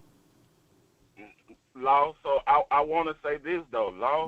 I don't think no one can deny we're going to have a great offense. My thing is, let's always test ourselves with this offense. Let's always make sure Dak is between where you say the formula. Let's not forget that. But I still want us to make sure we always investigate. We always looking to see is what we're doing in the regular season. I know we haven't even played game one, but will it translate? Like, make sure we keep our foot on their neck. Stop falling in love. Stop calling him the almost MVP. I don't want to make it about him, but if we gonna win the Super Bowl, it's gonna be about the team, the formula, the defense, the coaching staff, not just one person. How about them Cowboys? Shout out to Law Nation. Hey, Dak, you still 25. Nah, I knew you were going to do that. I knew you were going to do that. I knew you were going to do that. I knew you were going to do that. Yeah. Stop comparing him to Super Bowl quarterback. Huh? Look. What you mean? You know what you mean? Start comparing to the Super Bowl. Why compare him to Jalen Hurts? Why? Because he's better than Hurts. Law, what does that mean when you got you got a playoff victory against Russell What do Hurts do better than Dak outside of running the ball? What do Hurts do better than Dak outside of running the ball? He just win, Law. You won the Super Bowl. You talking about what? What do he do outside of running the ball? But all right, so hold on. Hold on. It was my turn. It's my turn now, Brandon. I'm just saying, if I want Dak Prescott anywhere between 24 to 27 attempts, what do you think the attempts for Jalen Hurts was last season? No, I think it was around like between 18 and 22, something like that. Yeah. So if you increase that number and take away one of those wide receivers and minus Saquon Barkley, you won't get that version of Hurts. So what I'm getting at, go ahead. I'm going to ask a simple question because I know what you're trying to do. Oh, no, I'm doing it. Go ahead. Was Saquon Barkley on that team that when the Eagles lost to Kansas City in the Super Bowl? Was Saquon Barkley anywhere near Philly? They were. They. I guess he was close. Hold on. Were they averaging? And hear me out. Were they averaging 2 points? Were they averaging 2 yards per tote that season? Yes or no? No. There you go. Jalen Hurts been surrounded by the identity of the Eagles. They play really good defense. They surrounded him with weapons. Just because they didn't have a Saquon, they still had a run game that year. We can't sit here with a natural face to say that the Eagles got the number one offense but don't have a run game. They always had a run game with Jalen Hurts. You take away. Go ahead, Brandon. Go ahead. Now, I'm a reiterate my point because I know we probably got some newbies on here. So when we had Amari Cooper, CeeDee Lamb, we had Noah Brown, Fed Wilson, we had Jason Witten, we had Zeke, we had prime Zeke. Now Law would love to bring up all Jalen Hurts got all this talent around him. When did Zeke fell off? When did Zeke fell off? When did Zeke fell off? When was prime Zeke? When was prime Zeke, by the way? The point that I'm talking about, he had not fallen off. I'm not talking of Law. Let's not get sidetracked, Law. Okay, go ahead. Let's stick to it. So you trying to tell me that Zeke was like Saquon Barkley his entire stay here? I'm just saying. I'm just pointing out. I got to shoot down the Zeke Elliott thing. Hey, people that's listening, I want y'all. This what Law do to a lot of the callers I be listening to. He spin them, Law. And you being spot right now because when was the last time Ezekiel Elliott had a dominant season? I'm waiting. Law, in the season regular season and postseason. No, Law, can I finish? Law, I know you want to filibuster, but let me finish. You're comparing Dak Prescott. I'm comparing Dak Prescott when he had his Avengers against when Jalen Hurts had all his guys. Our guy was throwing interceptions to Diamond Lenore 3 years in a row the same type interceptions. Man, stop trying to compare. And how many? I'm glad you brought up that game. What were we averaging on the ground that year? Lord have mercy. What we in the postseason? What were we averaging? I just need to know. I want to know. What were we averaging? Law. Everything that you want Dak Prescott to be, Jalen Hurts is. You like, see, y'all like the So you mean to tell me if we had Jalen Hurts that year, we win in 3 Super Bowls? In 2021 and 2022 and 2023, we are three-time back-to-back Super Bowl champs? Well, let the record show that we probably would have at least gotten to the Super Bowl because, and I want people to hear this part. That means Law love comparing Dak to Jalen Hurts. Dak Prescott has been in the league twice as long as Jalen Hurts and has done twice as less. Hasn't even done half of what Jalen Hurts has done. Yeah. Stop comparing. And are we comparing apples to apples? Are we comparing apples to apples to this? Because we already heard that our owner said he does things for sizzle. When the last time the Eagles did things for sizzles? Come on with it. I'm telling you for what it is. I'm telling you for what it is. When was the last time the Eagles had a contract negotiation for holdouts and they waited to pay late for their players? When is the last time that they didn't have 2 dominant wide receivers on the field and a bad, horrible offensive line? When was the last time they didn't have those things? I'm just waiting. I want to know. Law, that's the ace in the hole. You right. The way Jerry Jones is talking, there is zero way you can convince me we care about winning the Super Bowl. And so you want Ford to overcome that? That's Ford's problem.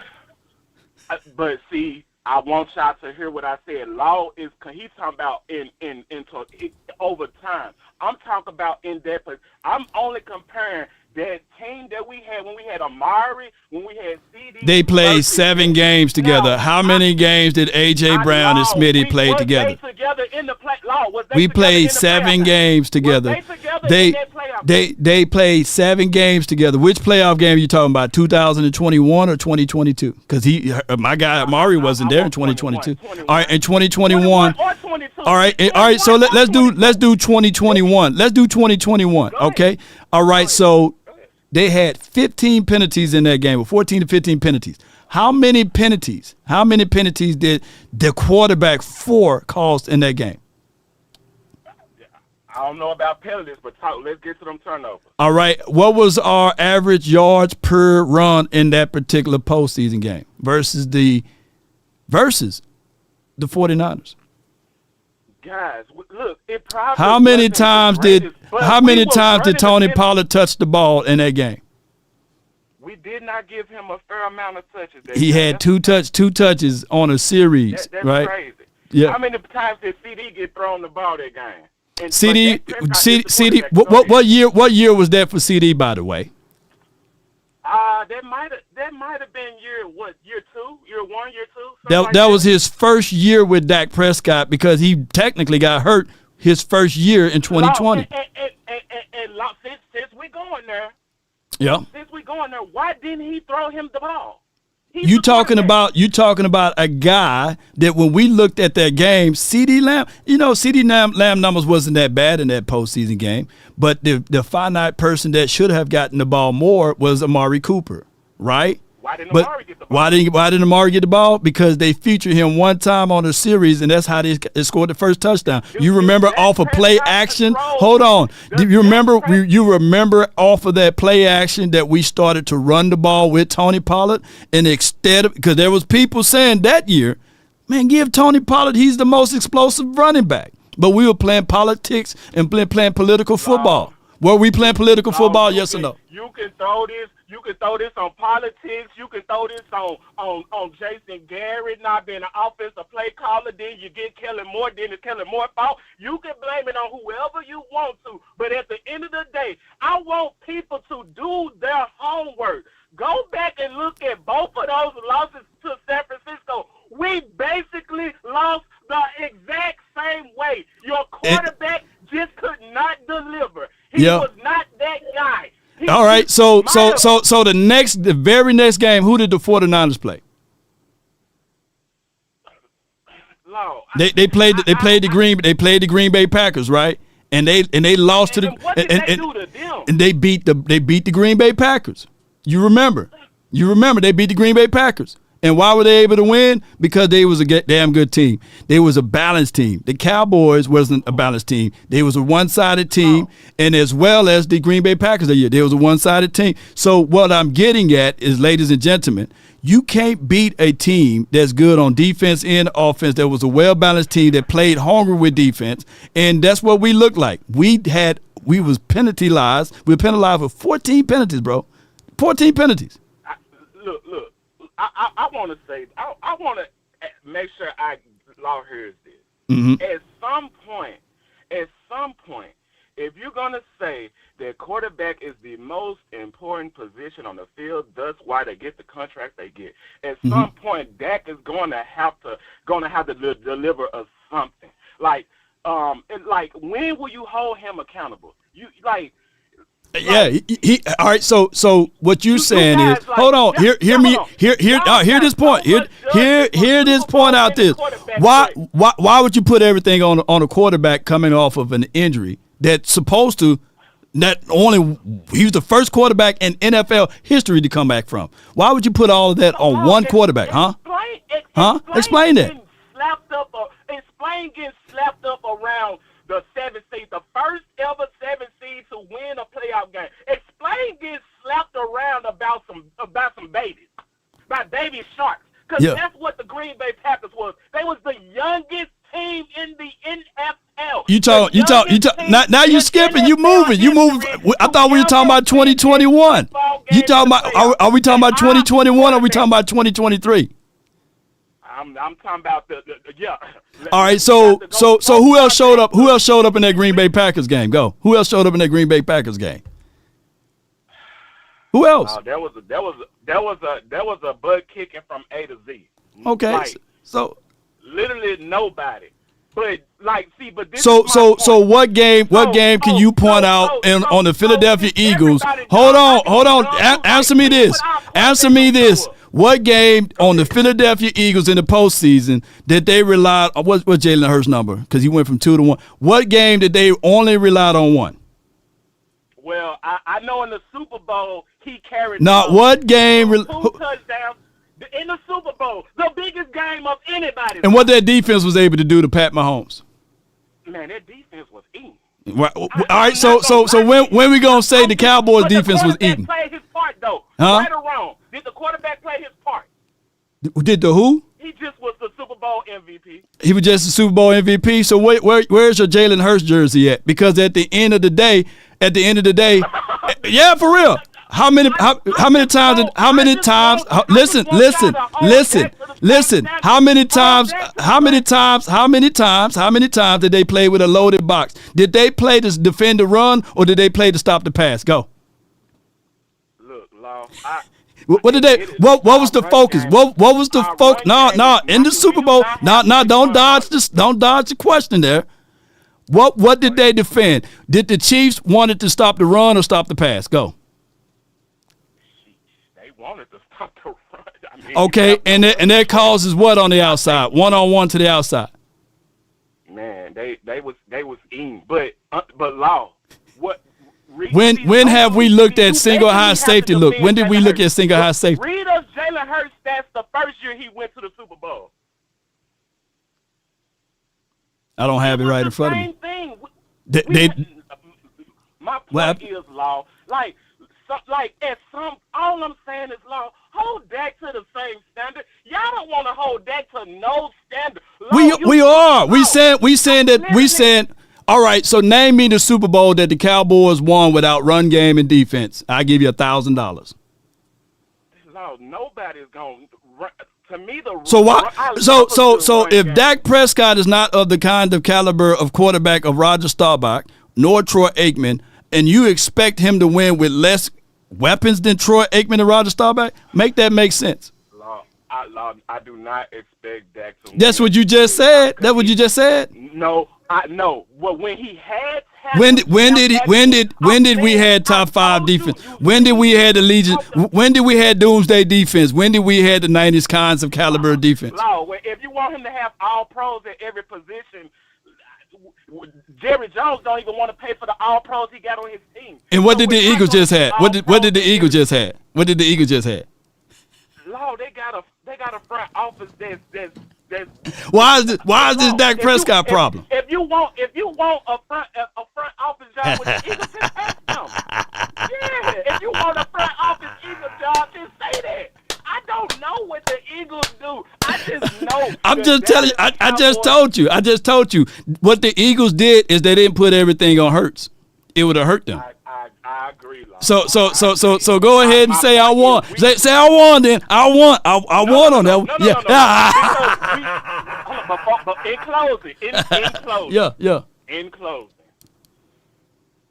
Jerry Jones has at times given Dak Prescott talent, and Dak Prescott is just Rain Dakota.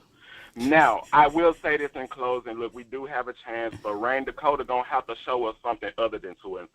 Shout out to the Law Nation, to the nation, to Law. How about them Cowboys? No doubt. Dak, you're going to have to pay Micah Parsons, man. Because that's what we living with. That's what we living with. It's Dak Prescott's fault that Micah Parsons is not paid by now, But I get it. What I'm saying is, if I told y'all that Dak Prescott is not elite and Dak Prescott cannot win it all by himself, and if for those who say Dak is trash, okay, let's agree. If he's trash, then why not add more and more weapons? Y'all acting as if, though, we are the 70s Cowboys or we are the 90s Cowboys. When did we have run game in the postseason? When did we had top 5 defense in the postseason? The Cowboys never won a Super Bowl without those things. Lo and behold, we won 2 in the 70s and we won 3 in the 90s. The Eagles last season were more closer to the 90s Cowboys than we have been since the 90s. They had everything for Hurts. Hurts was the modern day Troy Aikman back there, dropping back. Here you go, Saquon. Dropping back. Here you go, A.J. Brown. Dropping back. Here you go, Smitty. On both sides of the field. I can't make this stuff up. I got East Coast Cowboy. Dwight, you're live on the Nation. Talk to me. Hi. Thank you, sir. What's going good? on? What's good with you, bro?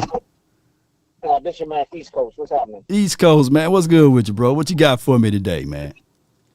Man, give me one second. Give me 1 second. There you go. Yeah, that dude, man. I was just thinking about what he was saying. Yeah. Spot on when it comes to, like you said before, about having the team, having the people around you. Thank you. Yeah. Having the people around you. Having people around you means a lot. Yeah. When you got players, like you said, around you, it's not about just one person doing everything. It's a team sport. Very much so. What Jay Kirk had is he had Saquon Barkley, which was the leading rusher. Yep. And then he also had 2 top wide receivers. Now, the other dude, he wanted to compare, I feel as a Dallas fan, if you want to compare as far as Prescott and Hurts, let's look at the record. What are they percentage? Don't just go by the wins or whatever. Go by the percentage. When he was that year, he was voted second. He should have been MVP that year, but they gave it to who? They gave it to Lamar Jackson, I believe. Yeah. We all know why they gave it to Lamar Jackson, because of the star on the side of his helmet. Yeah. And then the thing, if you look at the stats, because I told you I'm from the East Coast, and I got a lot of people talk the same thing about Philly and Hurts. If Dak had the things around him, like you said, it takes the pressure off of him, because when he was talking about CeeDee Lamb, he only had 1 wide receiver, and he had to force the ball. So how is it that he can make plays if he's constantly forcing between double and triple coverage? Yeah. Who does that? He didn't have that extra help. So what the defenses did was they always went to CeeDee Lamb and they said, okay, they're going to let somebody else beat you. Philly didn't have to worry about that. One, because they had a running back. Like you said, they always had a good offensive line. Yeah. And they had wide receivers. And even when A.J. Brown wasn't there, Philly wasn't doing that good. Until when? Until they got A.J. Brown. When they got A.J. Brown, that's what took them over the fence. Yeah. I mean, this is because they say you got bad connection, bro. But this is what they saying basically, and I'm not. I'm not trying to beat up Hurts. Hurts is in a good situation. He's a quarterback that plays on a team that ultimately his owner believes in him, his coaching staff believes in him. Dak Prescott played on a team where the ownership says now you have to do more with less because we paying you.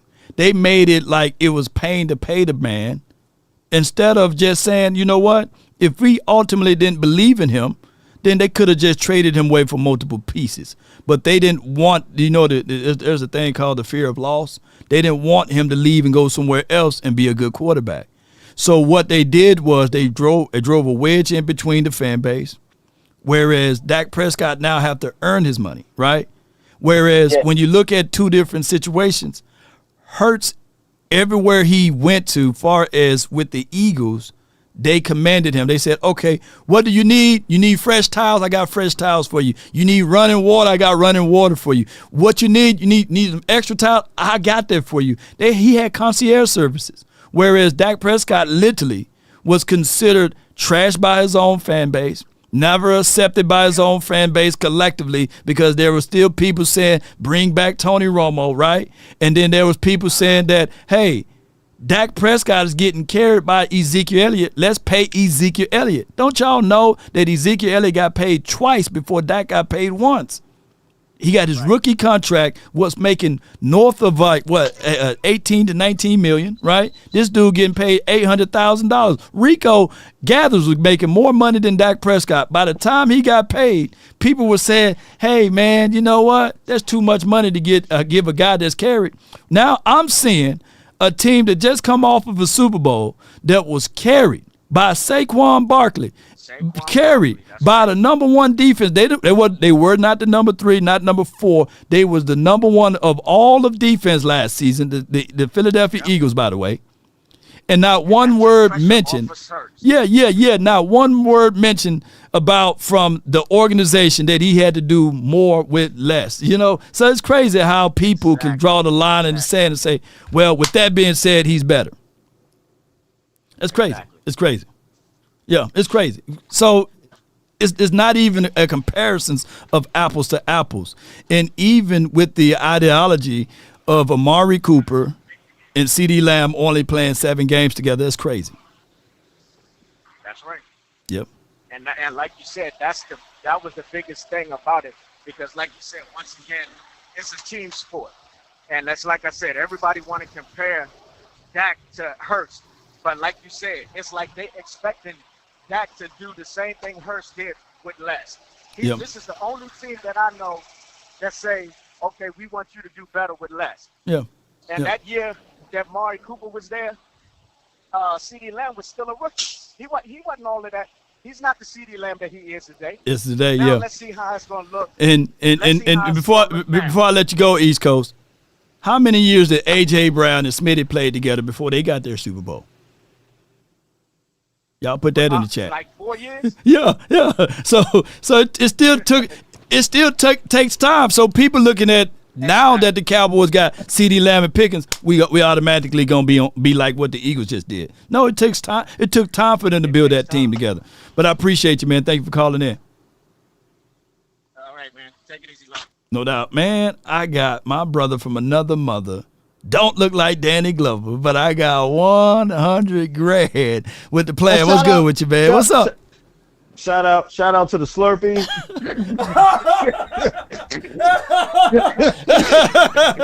Oh, wait a minute. Oh my god. Oh my gosh, man. Oh, man. Yeah, Shout out man. to the Slurpee, man. VIP, what it is, my dog. I'm taking someone out of his book. Shout out to the Slurpee. You know what I mean? Come on, man. Shut your mouth, man. Shut your mouth.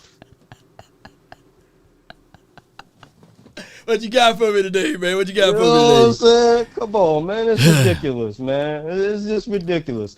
I never heard a person talk out of both sides of their mouth so much. Hey, Law, play the scrambling and scrape, because that's what he was doing. You had that boy scrambling and scraping the whole time. I like when you like this, Daddy. Yeah, when you put my bag Daddy, in. I like when you scrambling and scraping. That man wanted his bag. He said, "Where you put my bag?" But you know what I'm saying? Come on, man. all I know is, everybody was saying crazy. CD Lamb, he ain't no number one. He got to prove himself. He ain't even top 10 in the league. When Cooper was here. So the problem is, y'all don't know how to separate the times. Y'all, in y'all mind, this CD right here was always there, even when Coop was there. No, y'all was saying CD was trash and he didn't deserve to get paid. Mm-hmm. Come on, man. CD Lamb right now is ranked 35th amongst amongst the NFL top 100. When Dak Prescott is healthy, top CDs in the yeah. But when Dak was healthy with CD Lamb, he was ranked top 5. You know what I'm saying, or whatever, top 15, whatever that ranking in thing the is. NFL. In the NFL. But CD is still top 3, even without Dak. He's still top 3. Yeah. He wasn't that when Coop was here. Right. He wasn't that. Yeah, you're right. Yeah. He wasn't that when Coop was here. And I'm sorry, a lot of y'all, man, Amari Cooper was checkout Cooper. He get a hang now. Come on, coach. Going to the sideline. My back hurt. You know what the Am I craziest lying? thing? No, you know what the craziest thing of it all? Everybody, including most Eagle fans, they pull up that chart from ESPN that the Cowboys had 2,000 yards receivers, 1,000-yard running back, a double-digit sack guy, and a double-digit interception guy in 2021. But nobody brings up the fact that you got to understand the man was coming off of a crazy, gruesome injury. They didn't even acknowledge the fact that this man was coming off of an injury to do all of those numbers. And the second season with Mike McCarthy, basically. Technically his first season because he got hurt early technically his first, but I get it, you know. Still didn't get comeback player of the year, get no recognition for that. Nothing. And there's only been one quarterback to come back from that injury, and his name is Dakota Prescott. You know, and his expectations coming off of an injury is to still win the Super Bowl. It's crazy to me. It's crazy to me, man, how we look at that, you know. And how y'all sit there and say, and I'm going to be honest with you. If Dak Prescott goes to the Super Bowl and loses, y'all still going to be saying Dak Prescott's a choker. He was in the biggest game and he didn't come through. So come on, man. Y'all still would be saying that. Slurpee would pull that out his hat. Man, he went to the Super Bowl and lost. He couldn't come through. Dak Prescott, man, we got to move on. How you go to the Super Bowl and lose? But same thing that Jalen Hurts did. Yeah. If Dak Prescott was in the Super Bowl and fumbled that ball like Jalen Hurts, y'all would be killing Dak to this day. Yeah. I mean, it's crazy, bro. To this day, y'all would be killing him. How many games Dak Prescott put up godly numbers and lost, and y'all still killed him? So, but y'all bring up Jalen Hurts in the first Super Bowl, how he outplayed everybody. Come on, man. When Dak Prescott was in games and played amazingly, and the Cowboys still lost, y'all still said Dak Prescott sucked. But y'all don't say that for Jalen Hurts? Yeah. Because especially to that proof, 2018, the Cowboys played against a team called the Rams, right?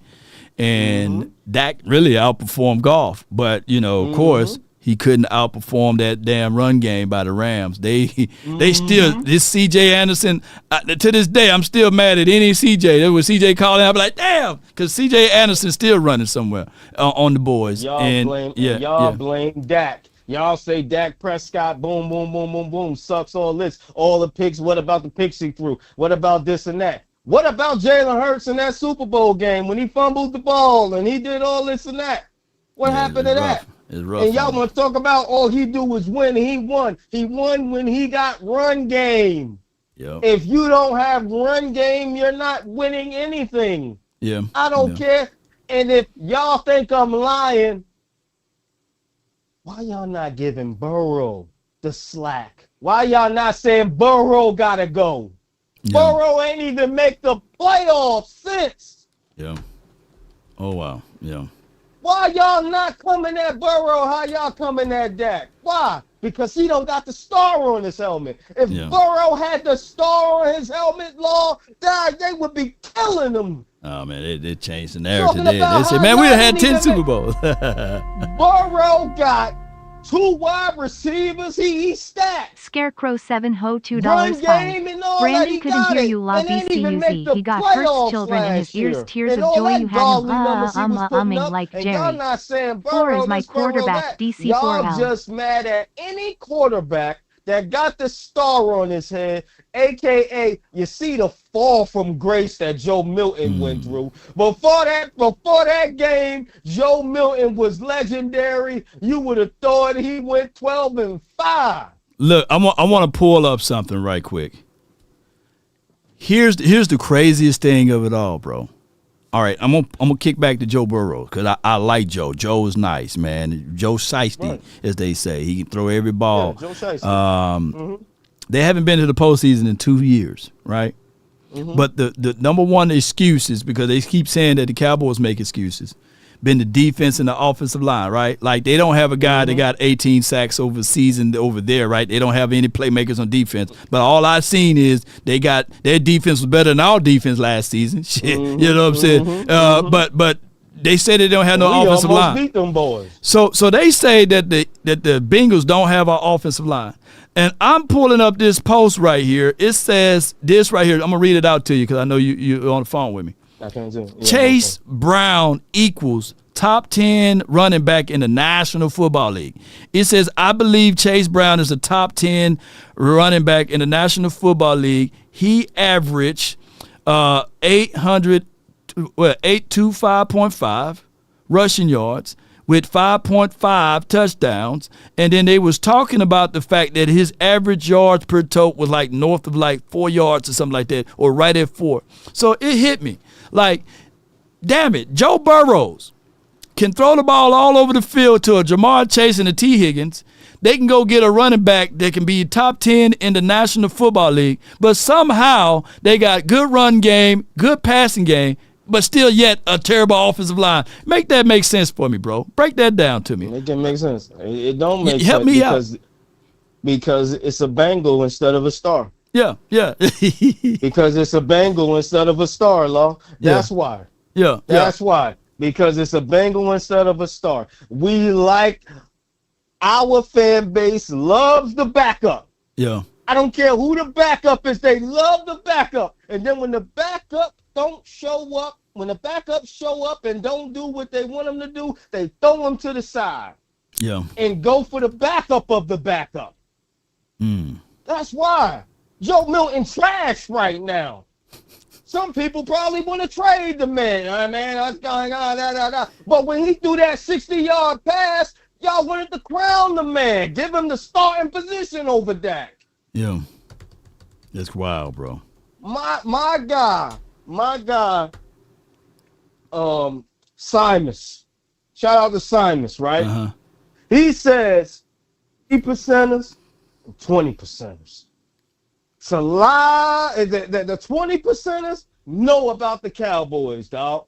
The 80%ers is our fan base. That's the bandwagoners and all that just go with the flow. When the Cowboys is winning, they hop the train. They don't even know half of the players on the team. They hop the train.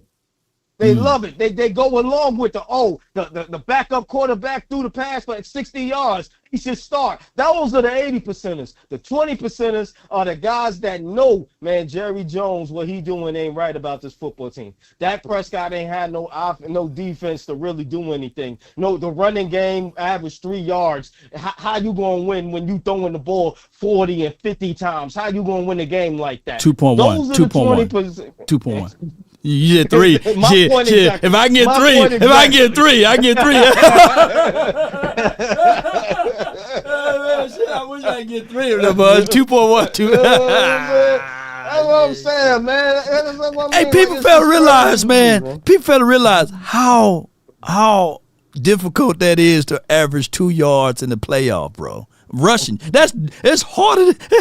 You mean to tell me that you in the professional football league and all you can give me, my quarterback is 2 yards per tote? That's crazy, man. Why people can't see that? People because they focused on Dak Prescott. Even when Dak Prescott do his job and the defense don't show up, Dak Prescott could have did more. And you know why they do that? Because they focused on Jerry Jones too, Law. Because Jerry Jones said, Dak Prescott, you need to do more. So everybody go with, man, Jerry Jones said Dak need to do more, so Dak Prescott need to do more. You know what I mean? It's just ridiculous to me. It's crazy. You know what else crazy to me? I like Lamar Jackson. I think he's cold-blooded. But Lamar Jackson in his entirety, he don't get it. He don't get it because of the simple fact they ain't never. I don't think a team goes into quarters defense when they playing Lamar.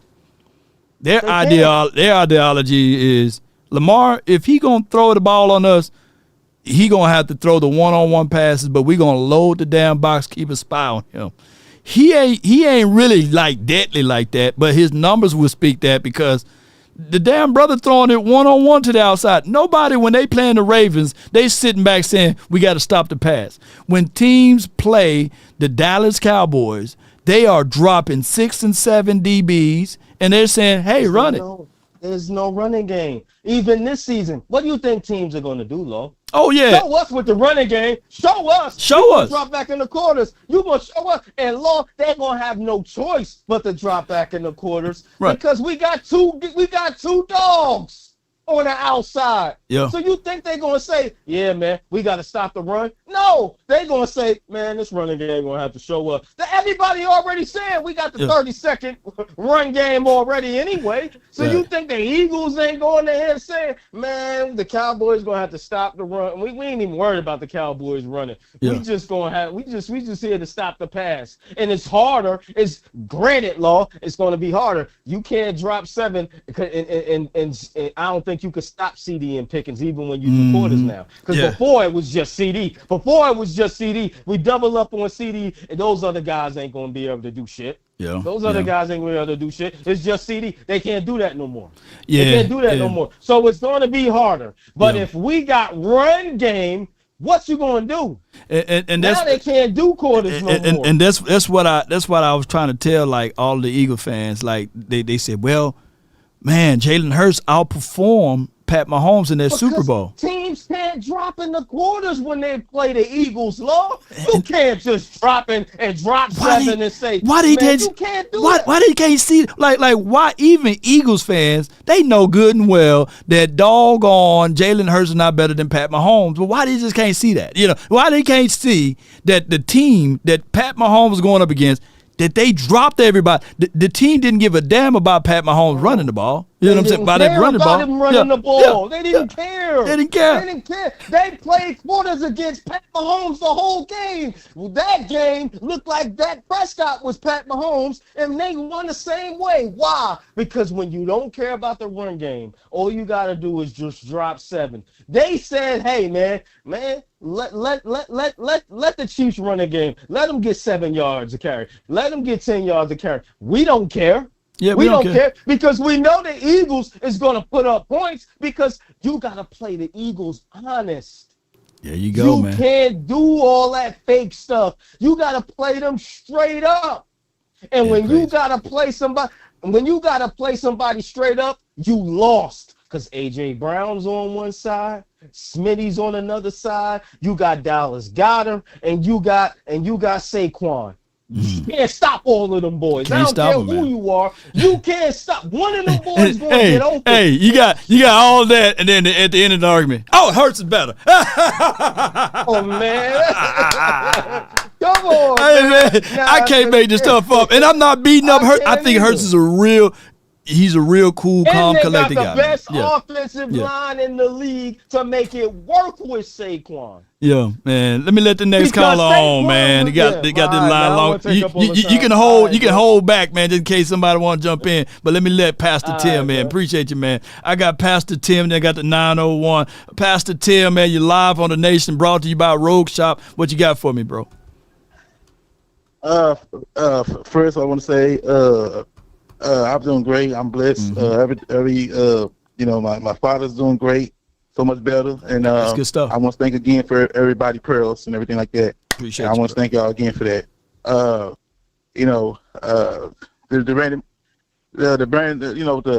The branding statement. He just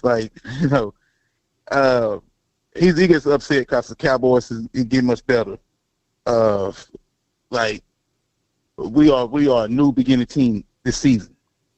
So you don't play. So anybody else, you don't play chess right away. You play checkers. So right now we playing checkers in the preseason. We're not playing chess because you don't give your course all the way. You don't go all the way in the preseason. What you do is you place your backup people, and so they can experience how you feel to play in that field, how you feel to be alone, and see can you make an impact by yourself. That's the category. What you each player have to do to earn your spot, to earn your keeps. Cause if you don't earn your keeps, it's like this, brother. It's like this. Yeah. You out of here, and the next person gonna come in. So in the Cowboys nation, all over the world, it's like this, man. I see what Jerry Jones is doing. Right. They're playing the right cards. Okay. I love it. I love it. Well, like I said, go ahead, brother. No, go ahead, take us home. Yeah. Like this. All right. Let me ask you a question, Lauren. Go ahead. Will you play chess in the preseason, or will you play checkers in the preseason? Man, we got to take those. When I was young, we did childish things. We did young things. But as I got older, we start to do things that older folks do, that adults do. And we discard those checkers, and we forever play chess. So I get the analogy that you use with checkers. But even in this preseason, based off of what Schottenheimer said, predicated upon how he looking at this particular situation, Pastor, is that he's still playing chess right now. He's not showing all of his moves. He understands that we're about to play week 1 versus the defending Super Bowl champs. And we got to be victorious, and the only way we can be victorious, and the only way we can get that win and that victory, if we play a little chess right now. So we got to play some 3D, 4D chess all the way from week 1, week 2, week 3 of the preseason. So when it's time for us to battle up and get ready to play against those Eagles week 1, I read somewhere, Pastor Tim, that it states that the race is not to the swift, nor the battle to the mighty. It's to he that endures. So we're going to have to endure week 1. Come on with it. Yes, sir. And the thing about that is, let me get to that story. Wait, let me finish that story real quick. Go ahead. See, but if you lost your way, if you lose your way, you don't have no faith at all. Okay. So to have faith, you gotta believe you're going to receive it. And you gotta believe you're going to make it. You gotta believe if you don't try. All right. If you don't try. All right. You go get. you gonna give up for the rest of your life. Well, you got to try. Come on with it. You got to experience. And Yeah. you got to say, you know what? Let me try. If I break a leg right now. All right. I'm walking with you. If I broke a leg, and if I broke an arm, still put me out there. Cause let me tell you something. Cause I'll do everything I can. All right. To win, to beat up with my team. Because I'm telling you something. I remember the past, the 90s when someone got injured and he said, "Coach, pick me back out there." Okay. Come on, brother. Well, come on, pick me back out there. It's like this. You have to have the energy, like Irvin. Yeah. You got to have the energy, like Deion Sanders. Yeah. You got to have the energy, like Emmitt Smith. Take us home, Pastor. You got to have the energy. If you don't have the energy, come on, brother. Woo. If you don't have the energy, let me tell you something. The Cowboys, let me tell you something. If you don't have energy, we're gonna be a lost team. But if you do come with that energy, we gonna be one of the greatest teams. This is a new year, a new season, and this team is. Let me tell you something. This team is coming up. This team is coming up. It's coming up, man. I can't. Let me tell you something, brother. I can't wait. And this team is so special. It's so good. And I'm telling you right now, and I see it coming. I know a lot of y'all might not believe it, but it's like this. You know what I'm saying? It's like this. Faith without works is dead. Appreciate you, Pastor, man. I thank you so much for calling in. Let me hear you say it. How about them Cowboys in the name of Jesus?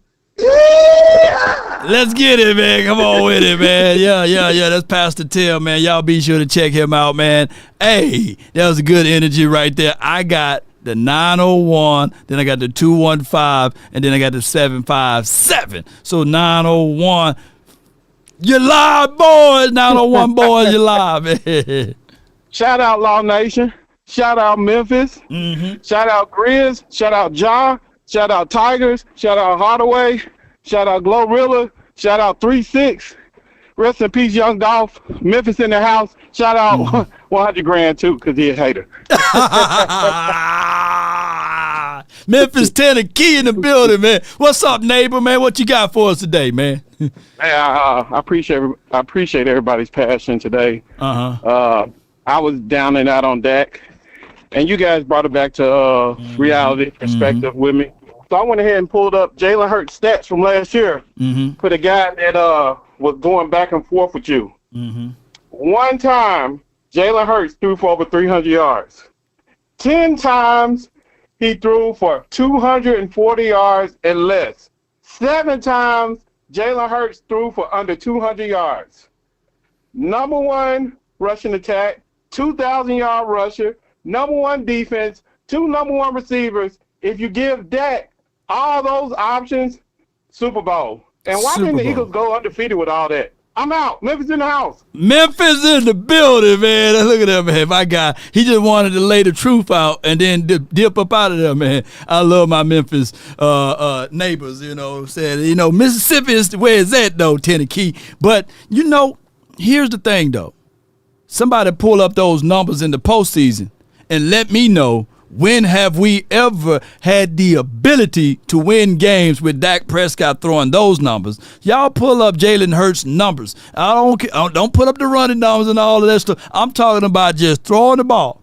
And let me know what year could we won with our quarterback only throwing for 100 yards. Y'all just let me know. Because, see, people fail to realize that. But I got someone that's my Mississippi boy as well, but he's on the 901 too, though. And I got computer, man. What's good with you, my brother from another mother, man? What's up?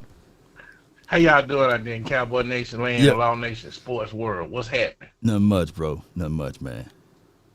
Everybody's talking about this Dak and Jalen Hurts. First of all, Jalen Hurts has something that Dak Prescott has never had.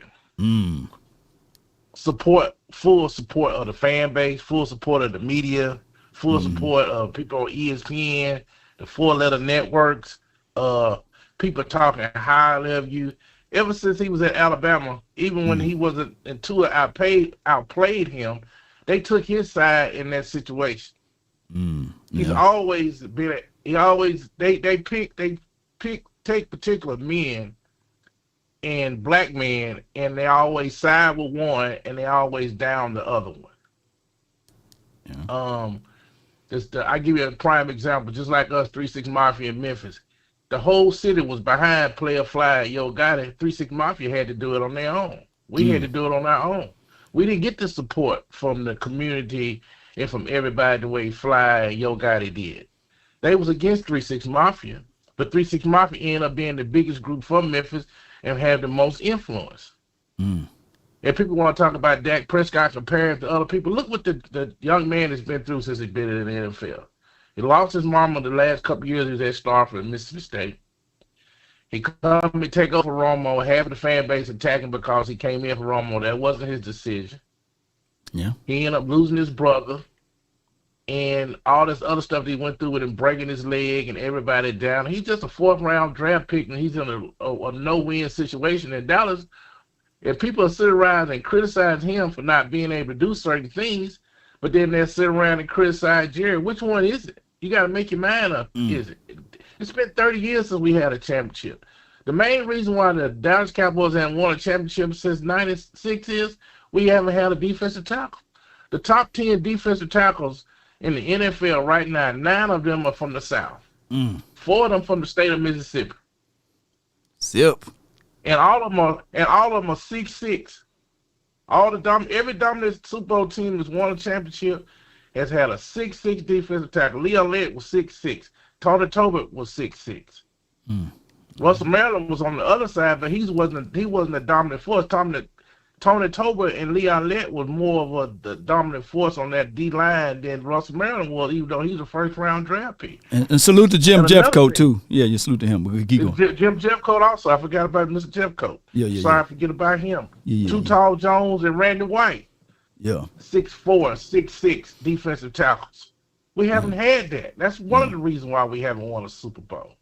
And a lot of people forget about the things that the NFL has done. What about them with that slick ball up there with Romo? Nobody never brings that up. Right. What about the holding on Dion when he was holding Michael Irvin when he come in? We could have won that game and won that Super Bowl that season. Yeah.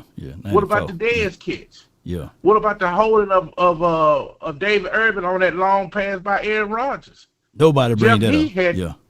Jeff Heath had ended that game. We had won that game. They took that interception away from Jeff Heath. Oh, I forgot all about that one. With. Yeah. Ooh. Yeah, they took that from us too. It's been certain things they've done because people forget about those things because the conflict between Jerry Jones and NFL and everybody down to him and they down and that. People have selected memories. Just like they say in the Bible, people have itchy ears. They hear what they want to hear. People are not dumb. They're not slow. They're not. They just want to feel that way towards Dak. They want to feel that way towards the Cowboys. A lot of these fans are not really Cowboy fans. They're people that don't like the Cowboys. They get on here and they say that they do. It's like that dude. I ain't gonna mention his name on your show because I don't want no myth. It's like him asking Jerry that thing about is it risky to pay Micah. He know what Jerry's going to say. He trying to do the same thing that Fisher dude did when he got Jerry and Jimmy into it. The downfall of the Dallas Cowboys has been the outside media, the way they answer questions. You never hear Law. You never hear Donnie. You never hear them people over on the ticket asking those people those negative ass questions. That's why those players let y'all interview them and talk to them because they know y'all genuine what y'all saying. Y'all not just doing stuff for clicks and to make folks look bad. Facts. You know, it's a sad situation when you just think about them kids having a Dak Prescott still at the end of the day just a child. Not a child, but he a young man now because he got 2 kids now. But when he got into the league, he was young. He's a 4th-round draft pick from Mississippi State. They had to put Mississippi State on his back to get to #1. You can't get in these playoffs and have one player try to win. It's not going to work because they're going to overextend themselves. He got the whole weight of the franchise and the history of the team on his back, and he's trying to win for you people, and you people don't even appreciate it. How about 1 year we just give all of them some love, give Will McClay. Now, the scouting department has some deficiencies. It's not the coaches, it's the scouting department and the executive department because they have not been drafted defensive tackle. They have not been giving Jerry what he needs. They've been having personal picks like Taco Charlton and Mozzie Smith and stuff like that, and they stick them up there at the last minute and tell them that them folks can play. Them folks can't play. Stop lying to those people. You know, Will can't be good at everything. He's good at finding linebackers and defensive back and offensive linemen. They won't let him draft a big defensive tackle from the South. Because if you go on the Cowboys.com and look at the scouting department, most of the scouts are up north and out east. I mean, up east and out north. You got to get them guys from down south that know how to play, bro. They've been in those big programs like Mississippi State, Ole Miss, Mississippi State, Georgia. Alabama, Auburn, Tennessee, because they know how to deal with the limelight already. You can't bring these small school players in here that are small body-wise and think they're going to be able to play, because other teams are going to give you 150% when they play the Cowboys. It's like the Rams came out to that practice. They'll never practice and play like that the rest of the year. They only do that against the Cowboys because they know it's the media attention. It's just like them voting Micah Parsons 36 and CeeDee Lamb 35. Yeah. I hate to break it to you people, but they don't like us and they don't like our players. They have the whole league against them. They have other teams against them. When that got hurt, you didn't see all them people standing around making sure he was okay and wishing him well to get back. The damn dude that hit him said adversity builds character. Yeah. What other player gets treated like that if he break his leg, somebody sit up there and say something like that to him? Yeah. On a dirty play anyway, a leg sweep play that they've outlawed in the league. Tony Pollard. Pollard got hurt the same way. They've outlawed that because it's happening to players on other teams. If it never would have happened to other teams, they never would have said nothing about it. Y'all don't bring that up. Allah Tony Romo, because Tony Romo shattered his collarbone twice. They never made a rule about that. Aaron Rodgers shattered his collarbone once, and they said, you know what? Let's make a rule that you can't land on the quarterback. Romo didn't get those calls. He didn't get that call. Either, just because he's a Cowboys quarterback. They give them jobs when they get out because they want the media to still bring up the storyline with the Cowboys. You're right. Yeah. I don't agree with Stephen A. Smith on 99.9%. I feel like he built himself off down in the Cowboys, but he said something very interesting the other day. He said the jury is more dug in with this one than he's ever been before about anything. He didn't give that same attitude towards when he was signing Romo and Troy Aikman. He always want to fight with the brothers on the team. Even though he helps black people out and does stuff to them. Because you help one brother out don't mean that you can turn around and down and treat another one a different kind of way. Micah Parsons is hurt. You see last night that they had a birthday party for the defensive lineman. He cooked them guys a cake. And that's not a leader and a person that you want on your team. That's a man that's probably the most popular player in the NFL is bringing a cake over. He's humbling himself enough to bring a cake over to his friend, his teammate on the team. That's what you want. You got a good coach like Schott is trying to build a program. It can't be built overnight. He can't fix Martin Smith. You know what I'm saying? He can't fix some of those players' bad habits that they have. He just got to weed them out and get some new players in there. Y'all just got to give them a chance. Can we be together as once? Can we stop being so negative and trying to do catchphrases and all that kind of stuff? Like you just posted about Schottenheimer when old boy asked him those questions about being physical. You can't tackle people no more. You know what I'm saying? How you going to be physical and you can't tackle and you can't hit people like that no more? You're just going to get somebody hurt because the other player's not expecting it. And then if you hit him hard, you're going to end up getting somebody hurt. He had a plan of playing. The reason why he didn't play that offensive guard was because they had played the Ram practice. And y'all forgot they had a physical practice the day before the preseason game. So they not, and like they had a rest for a couple of days and then played the next day. They actually practiced rough all the way up to that point. He just had a plan on how he was just doing it. And he can't let the media and these people out here punk him into doing stuff that he's going out his plan so he don't want to hear their negativity. And I noticed something the other day too. What's that? The Rams, when y'all was talking about y'all show the collector the other night, I didn't realize this, but the other teams don't show all those plays of those team plays. That's why he's so vanilla in the offseason, because everybody and their mama's out there recording the stuff, and it's probably people that's not even with Dallas just recording and sending stuff to other teams. It's not our people doing it, it's other people. So he has to be careful. He has to be careful. You can't find no video of the Rams practicing nowhere. Because they work together. You know what I'm saying? And I know people got to make money and they got to do their stuff, but at some point we got to try to, let's be as one and figure it out that, we need to have, I don't know, man. I just don't know what to do. So hopefully they can get Micah signed and we can make a trade and get us a defensive tackle and maybe get some cornerback help, and see what we can do this season. No doubt, bro. But But I appreciate what Law doing. Y'all make sure y'all support Law, and y'all make sure y'all do me a favor. Y'all go on his page and like everything and send messages to the Cowboys and NFL that they need to give him even a bigger platform, like his own show on the NFL Network. Hey, man, because he's breaking it down. Yeah, you know, we need somebody like him on the inside because we don't have nobody else. Everybody else is against the Cowboys. Is covering the Cowboys on these networks. We don't have nobody. Sure, right. Stephen A. Smith is a Steelers fan. That's why he hate the Cowboys like he do. Yep. Denzel Washington said something the other day, very important. All money ain't good money. You know, because we getting money and media coverage. It's making the other 31 and everybody else rich. Everybody else is getting shows, and you got somebody like Marcus Spears. He never really did nothing in Dallas, but he's all over the network because he played the Cowboys. He act like he really loved the Cowboys. He don't care nothing about them Cowboys. Facts. You know, I'm happy for the dude in his life, whatever he got going on, but he don't love that team. Mr. Jones, I know you're Cowboys. I know y'all listen to Mr. Law show. Can y'all please help us out?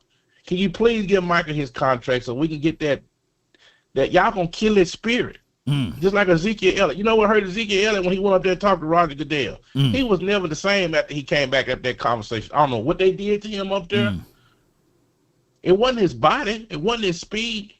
Zeke power was his spirit and his smile. Yeah. That's what made him who he was as a player and made him so explosive.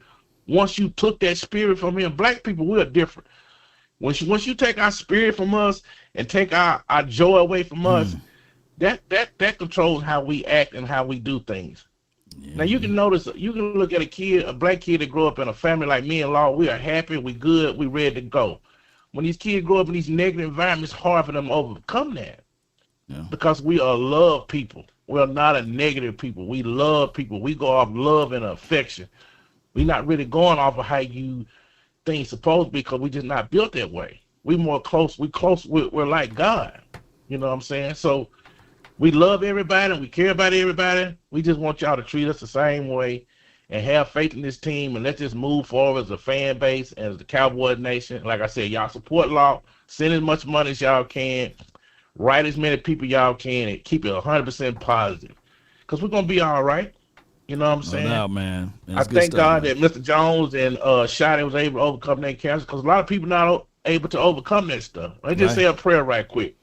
Dear God in heaven, thank you for all that you've done for all of us. Watch over Law and his family. Watch over all the people that listen to his show and everybody in the Cowboy Nation, in the Cowboy world, and in this world in general, Lord. Thank you for everything you do.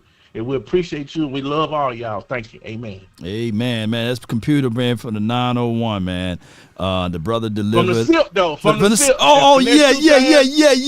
From the SIP. But he resides in the 901. Yeah. I was born in Mississippi. My Mississippi guy, you know?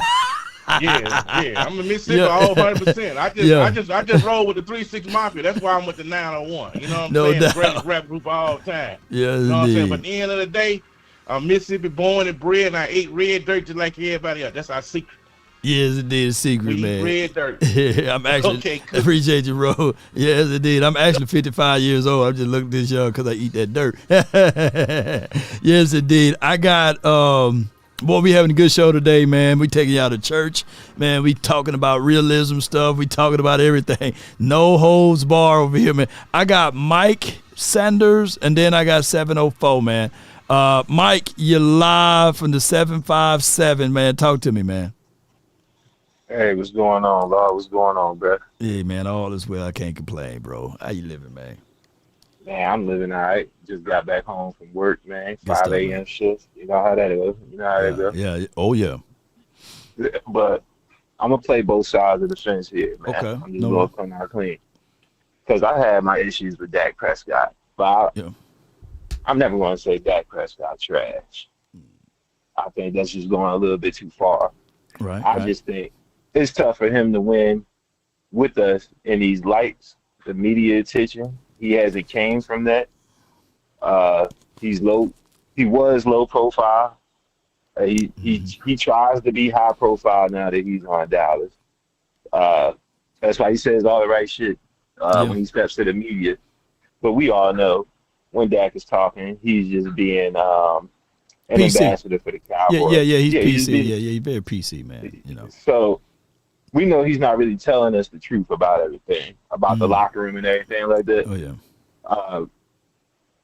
And yes, I heard what 100 Grand said earlier about if he goes to the Super Bowl and he loses, we'll still be hating on him. See, this is where I have to jump on the other side of the fence. Because yes, if he gets to the Super Bowl and loses, I'm gonna be mad as shit at Dak Prescott. How long he been here? He's going into his, at that time it would be his 10th season, but he'll be going to his 11th season, right? But it's the nature on how you lose too. You know, you get down to the one and you miss the field goal or something like that. Not no more. It used to be the nature. Oh yeah. It used to be. Yeah. But we'd have made you the highest paid player 2 times. The optics of it, you know, I guess what you're saying. Yeah, it used to be like that for him, but it's not like that for him. So so if we're telling Dak, yeah, you want to scrape up all of our money, you want to be the highest paid player in the NFL, and we have to give you less. Not that do you think that Jerry Yeah, Jones wanted that or he wanted that? Dak wanted that. I think the sizzle. Jerry just said he wanted the sizzle, you know, because when they first entered the negotiation with Dak Prescott, it was 25 APY.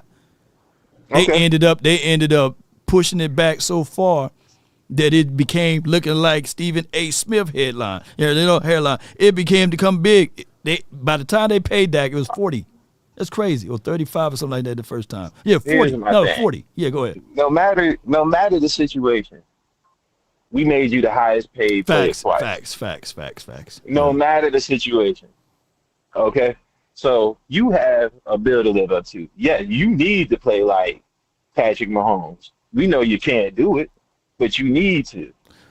Here's the only thing, though, Mike. Here's the only thing, Mike, is that the money doesn't equate for the responsibilities of the results, meaning that. But when you push and you push and you push and you push for it, and your agent is pulling the rug from under Jerry Jones, like, we don't want to take that. We don't want to take that contract right now. Let's hold off for a little bit, because that did happen in Dak Prescott's negotiation. He pulled. That's what Jerry Jones said. I felt like he pulled the rug from underneath my feet, and that's why we had to wait. But here's the only thing is, and Jerry Slick, and that was a slick oil salesman move right there, because it didn't have to become that. You know, there's no way Dak Prescott after the end of 2018,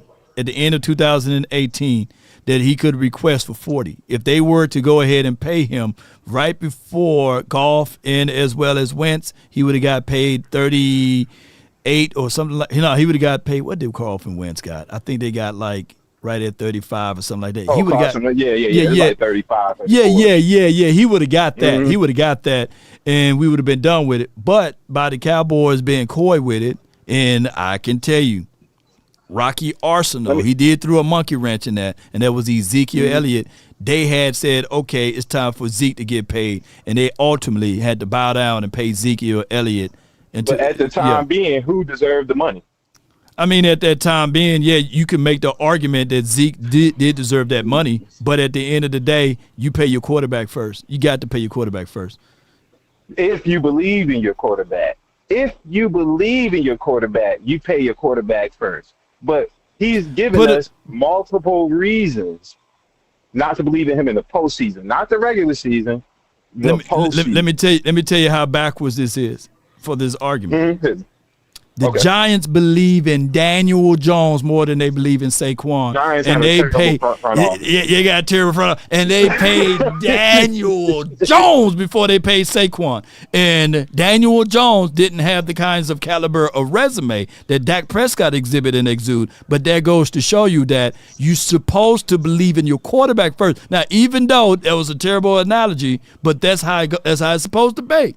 Because quarterbacks versus running backs, we know shelf lives of running backs are 3 years. Right. You playing more of a gamble when you pay your running backs, because the shelf life of a running back is no more than 3 years. Now, granted, if you elite, you get a little bit more than that, but that's just how it goes, bro. Unfortunately. Here's my thing about that too. Like, I can't stand when people talk about our front office, because we could go so many front offices in the NFL. They would beg to have Jerry Jones over there and start drafting for them. But keep going. In closing. Yeah. So here's my biggest gripe about everything about Dak Prescott, man. I believe he's a great quarterback. I truly believe that. I don't. We need to chill back on. I also heard somebody talk about Joe Milton and how he played terrible in that first game, the first preseason game. Yeah. You gotta account jitters and all that, because as long as Joe Milton is sitting in that camp or sitting in the Dallas Cowboy roster, Dak is gonna be looking over his shoulder, because this dude could throw this shit the entire field, and all he has to do is work on his accuracy and being calm in the pocket, which is all things that you can work on by coaching. So that's something that could be fixed. What can't be fixed is I'm not sure if Dak Prescott can handle the lights when it comes to the playoffs. And that's really what it is. It's not him being a terrible quarterback. It's the lights. You know it's the lights. The Green Bay game. What could he done better in that game? What could he done better in that game to win? Not stare down his man. Who else was open? I don't know. I have no. What could that game plan is equivalent to it means telling you what could Pat Mahomes do better in that Eagles game? I don't know if Dak was getting pressure like that though. I got you. Don't worry about it. I got you. Okay. Dak was sacked 5 times in that game. The Green Bay Packers scored on their first 6 drives, right? There's nothing. The only thing that the Cowboys could have done to overcome against the Green Bay Packers is, of course, not force feed to Lamb, because that causes INTs. He threw 2 of them, by the way, in that game. Yeah, just but force feed because nobody else. They waved off Brandon Cooks. On top of that, the only thing that you could have done against that quarter's defense is run the ball. And that's the thing that we couldn't do. At the end of the game, of course, we finished out with averaging 4 yards because it was like at the tail end they started running. And the Green Bay Packers started playing prevent defense. But in their first 2 quarters, we were averaging right at 2 yards per tote. We couldn't press the need to run against Green Bay Packers. We were a one-dimensional team, and that's what caused us to losing that game. Okay. Yeah. Okay. So it's just nothing we can do. Go ahead. One last question. So what about that second 49ers game? Not the first one. The second one when we held the Niners to, I want to say, 19 points. Because I keep hearing people say we didn't have defense in the playoffs. That game we had defense, and we still lost. We couldn't put up 20 points. And we averaged. How many points we lost I think by? we averaged 6. I think it was 6. Yeah, It was like yeah, 19, yeah. And 15. you was down a right tackle and down your starting running back that year. I'm not using that as an excuse. Hold on. I got to point out the facts. I got to point out the facts though. We were inside. We was inside our own 20. We was inside our own 20. You played ball before, Mike. We talked about this. We was inside our own 20. Your starting running back for that season, they had an unbelievable season. He breaks his ankle or leg from an illegal tackle. We had 2 star running backs. Who the other star running back? That was Zeke. Zeke and Tony Pollard. Tony Pollard got hurt that year. Oh, so when I'm bringing up that 2.1 yard per tote, that was Ezekiel Elliott. So they went empty on 2nd and 2. They went empty on 2nd and 2 against a zone-based defense. The Dallas Cowboys versus Charles, hold on, we got a super chat. Hold on. Law next caller, people are waiting. So Micah Charles said, please, next caller. We're going to close it up right here. But what I was saying is, though, Mike, is that we went 2nd and 2, empty. We telegraphed. We literally said, here you go. 49ers. Now, granted, that was Dak Prescott's fault, but ultimately, it was the play caller's fault. You don't go empty in 2nd and 2. Yeah, it was Dak Prescott's fault. But who else showed up in that game? Who else showed up in that game? The entire defense showed up in that game. How many takeaways they had? How many forced takeaways they had? What was the defining play? The defining play in that game was an illegal receiver down the field, which was Kittle's, because you can't line. You can only have 7 in lines, and he was the 8th guy in line, and that means he couldn't go downfield, and they didn't call that play, and it was a big catch on my guy Trayvon Diggs, and that was the ultimate decision maker, not the INTs, but that illegal play to Kittle's downfield was the illegal play. But nobody talks about that. That play shouldn't have existed. Let the Cowboys run a play like this, there have been 10 flags. The defining play is putting Zeke at center out there. that summed the whole game up for me. I said, whoever our offensive coordinator is trash. Yeah. I can't believe y'all had that in the playbook. No doubt, like, man. You know, but I'm gonna let you go, man. Let you go, bro. Yeah, but appreciate you for calling in, bro. Yeah. Yes, sir. Yes, indeed. Even if we win that game, I don't think you win the next week, though, Cowboy Nation. Not without your running, not without a right tackle, and definitely not without run game. Y'all fail to realize we were averaging 2 yards per tote. The teams that won the Super Bowl, when it goes to the postseason, I encourage you guys, look at the teams. Look at the last. We can do this. Look at the last 20 teams. Look at the last 20 teams to win the Super Bowl, and let me know who was the team that won it averaging only 2 yards per tote in the postseason. You would not find that team. Mike, this is from Angie. Mike, don't call back until you watch the playoff game in totality. Yeah. Sadiq Charles with the super chat. Law, please. Line is longer than Shaq's feet and Jay Leno's chin. I'm going to add Jay Leno's chin in there. Yeah. What happened to my background? Here we go. Boom. All right, let's go to the next caller, man. If you're having a good day, having a good time. All right, I got from the 704, and then we will have the 206 in the mix, man. 704, you're live on the Nation on this marathon show. You're live. What's Talk up, to me. Law Nation, brother? What's up, my dog? What's good with you? Hey, brother, for 55, man, the Lord taking care of you, brother. Yeah, I wish I was. Lord. I was just pulling y'all. Oh, okay. Ain't no way. Ain't no way, man. The boy 55. Yeah. But, hey, Law, as a Cowboy fan, all we want our Cowboy fans to do, the other Cowboys, me, and I didn't choose my team. My dad chose my team when I was a baby. I didn't get to choose my team. I've always been a Cowboy before I even knew about football. But, all I want us to do is I want us Cowboy fans to hold Dak Prescott accountable. Yeah. Hey, bro, we love Dak Prescott. Right. But, though, I don't want everybody to say his mom passed away. People have people that pass away every day. Yeah, that's a bad thing, but everybody go through stuff. This is a football game. Well, excuse me. Name the players in name the quarterbacks now that lost their mom and their brother. No, I'm not saying that. I'm not saying that. I'm not saying it's a good thing. Right. I'm just saying we bring that up a lot. Like we bring up, man, Dak was the runner-up. Nobody. I don't even think anybody cares about the MVP no more. Me personally, I don't think it's like a game. I just want Dak. I don't think Hurts is better than Dak. Right. I just want Dak Prescott to show up in the big games like Hurts does. When it's the biggest moments, Hurts shines the best. Why is he eligible to shine the best though? That's what we're getting at. Why is he eligible to shine?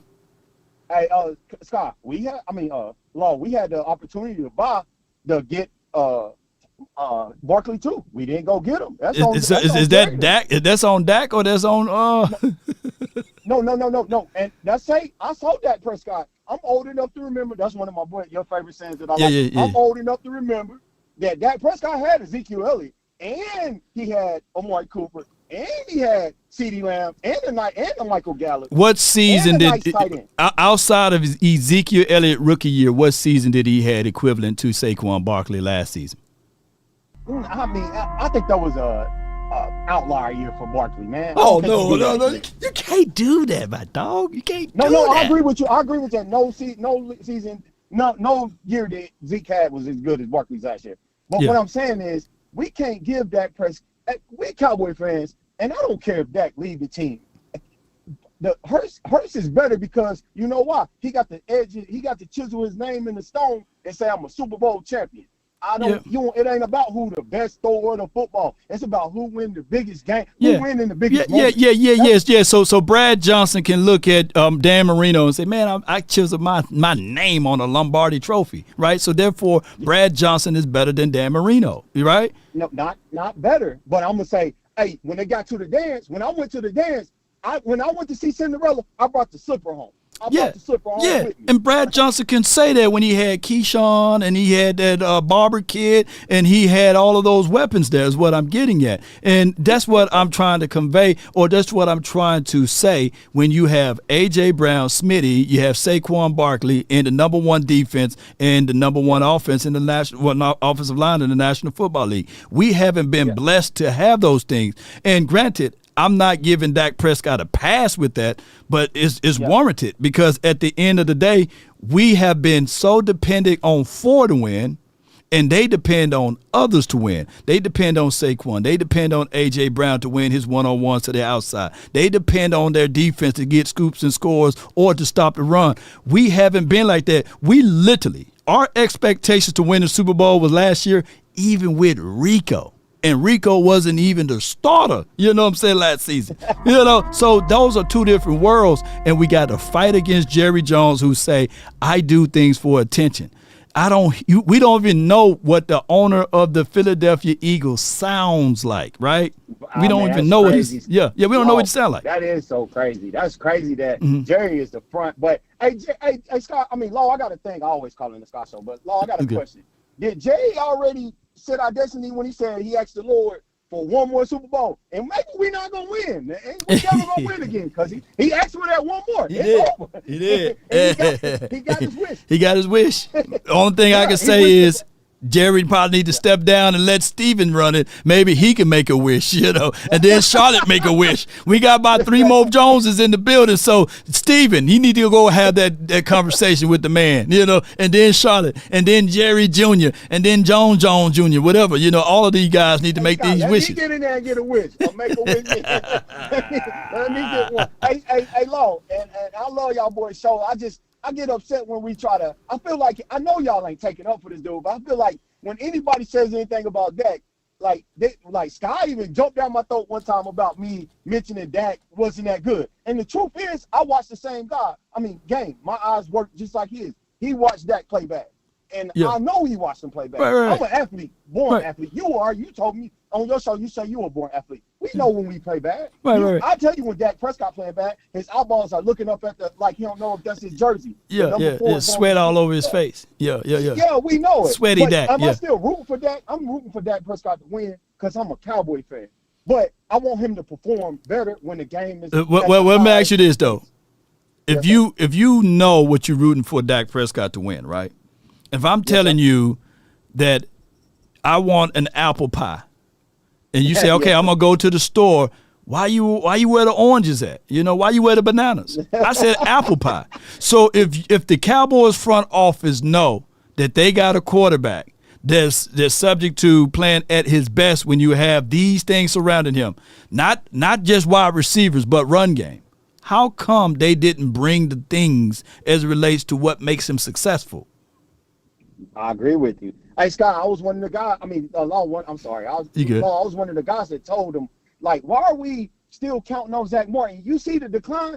You dropped a tight end. You come on, Cowboys. So that answer your own question. You know what I'm saying? Is that you've seen like, for example, I can be crass and say, man, I've never seen Michael Jordan win a playoff game or a championship game basically without Scotty.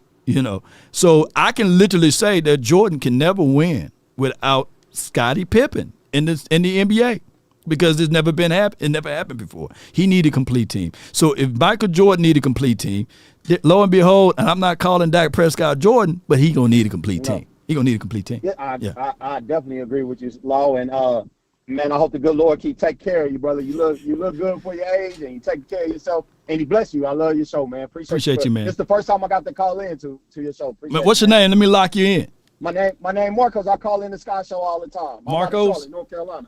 Yes, sir. Marcos. Sky called me Marco. Marco. My name's Marcos. Marcos from who? Yes, sir.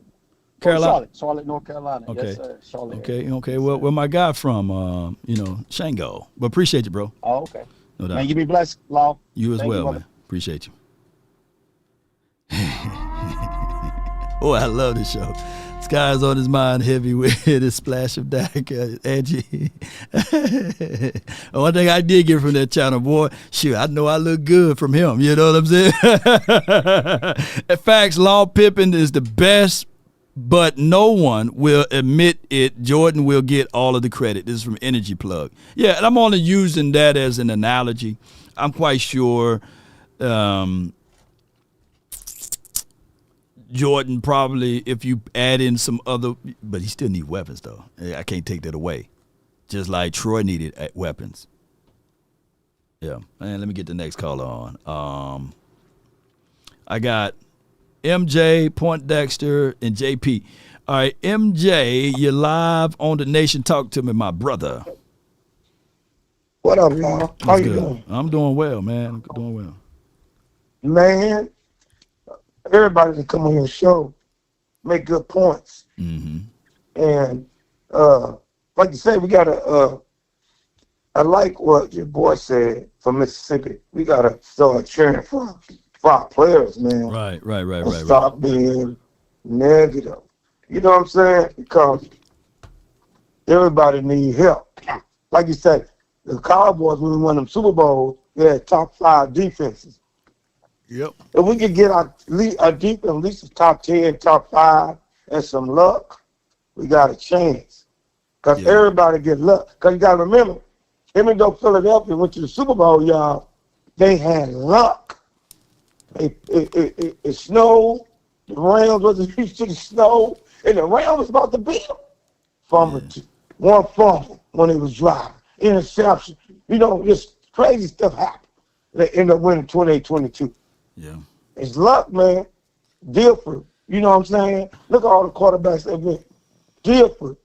Let me just say this, though. The person that really got the Eagles number, just like, it's just about matchups, too, bro. Just like when Michael Irvin, I was watching him live, and he said, man, if we were to play any other team, I just wish we didn't play against the 49ers that year in 2021. Because sometimes teams, people fail to realize, and it's going to sound like bevies of excuses, but I want you guys to hear me out. Don't you know Mike McCarthy, nemesis, the team that he couldn't beat in the postseason, always been the damn 49ers? Even when he had the Green Bay Packers. You know, if you guys go back, watch the Green Bay Packers versus 49ers. They keep whooping. 15-1. Yeah, and they keep in the 49ers. It's something about that. And don't you know the inverse of it is that even for the Eagles, there's this coach down there in Buccaneers. He got the Eagles numbers. I forgot his name. He used to be our guy over here. And he just know how to dial it up against the Eagles. And earlier that year, the Bucs beat the brakes off the Eagles. It just sometimes matchups. And by the Eagles going into the postseason last year, by not facing the Bucs, by scraping away against the Rams, sometimes it's better to be lucky than good, bro. And I'm not taking away from them. They're Super Bowl champs. They were a well-complete team, number 1 defense in the National Football League, number 1 rushing team, and being able to move the ball around the way they did. Todd Bowles, appreciate you, Joseph. Appreciate you, man. Todd Bowles got the Eagles numbers, bro. That's all I'm going to say. But keep going. And I was telling y'all, and y'all hating on Dak Prescott. Dak Prescott got the Eagles number 2. That's the main guy they be scared of. Yeah. And bad play call. Even that year when he stepped out of bounds before he went for the touchdown, the tight end stumble and fall at the one. You see what I'm saying? And the Eagles over there scared and nervous. I'm telling y'all something. Y'all got it messed up. The cop, y'all got hit on Dak, but he got the whole NFC number, and they know that. Yeah. They said, how can we beat this guy? But and I'm gonna show you. When the guy was talking, Shawty was talking about he just gonna play vanilla. He said, I'm gonna tell y'all too. I have to tell y'all too long. Yeah. That's for the podcasters. That's for everybody on here. Shawty said, man, I'm not showing my hand to nobody. I'm gonna play vanilla. I'm gonna play who I want to play. And I don't give a shit what y'all talking about. This is my team. I ain't showing you them nothing, I ain't gonna show y'all nothing. No doubt. He said, y'all can cuss me out when the regular season comes. Because even though if they still play 1 or 2 minutes, like Cincinnati, that still don't make them teams ready. They'll play one. Look, Cincinnati, 1 or 2 plays, that don't mean nothing. No doubt, Dak bro. Prescott is used to playing this. He's already ready. Now you're gonna have good play calling. I'm gonna tell you something. In closing, all the fans gonna be shocked, and y'all gonna see what happened. And like you said, the defense, they're gonna be ready because he ain't even show y'all the blitz. The dude gonna be blitzed. They're gonna blitz the hell out of Philadelphia. So that's why they're not showing y'all nothing. So shout out to the Cowboys coaching staff. Don't listen to these podcasters because they try to mess up y'all flow and them phony fans that we got. Oh, man, they don't know no football. How about them Cowboys? Let's go. And Brandon, that Prescott's going to show you again. Salute. No doubt, man. No doubt, man. My only reservations, my only reservation would be this right here. Dak don't have a favorable record against Vic Fangio, right? Defense. So week 1, this is going to be a good litmus test or like measuring meter of like Dak Prescott versus Vic Fangio's defense. I know we got embarrassed in the Denver's game, right? I love Fangio's defensive play calling. And then we came close against Vic Fangio defense when he coached the Dolphins, right? And that's neither here nor there.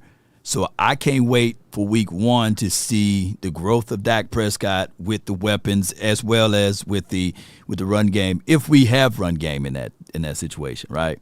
So it's going to be a good game. I like Vic Fangio. I like the way he brings to the table, but I'm shooting for the Cowboys to give a little taste of the Madison of how to defeat Vic Fangio. Now, what Fangio is scrambling with is normally he have veteran DBs.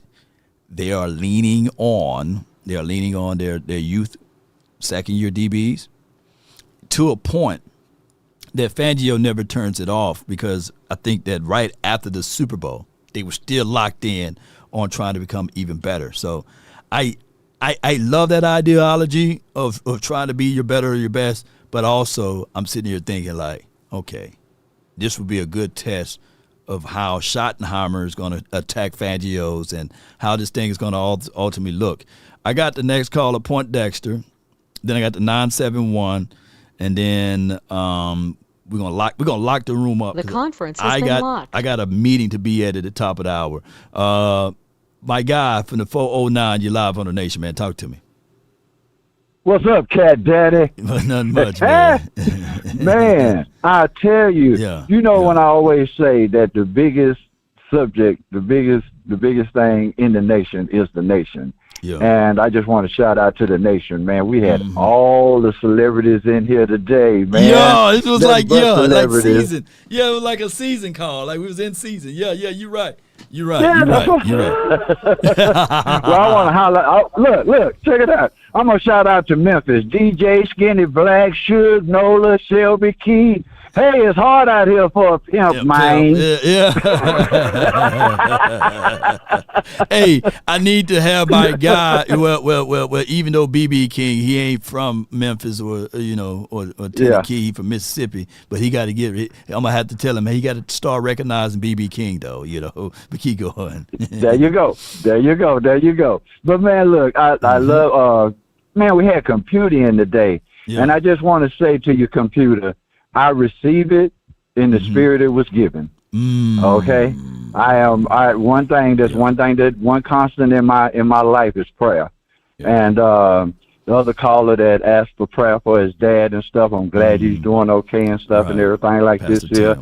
I love that football, man, but life be lifing. You hear what I'm saying? Life be lifing.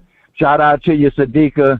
I just want to tell you that it don't always get better, but you can bear it a little better. Man, okay?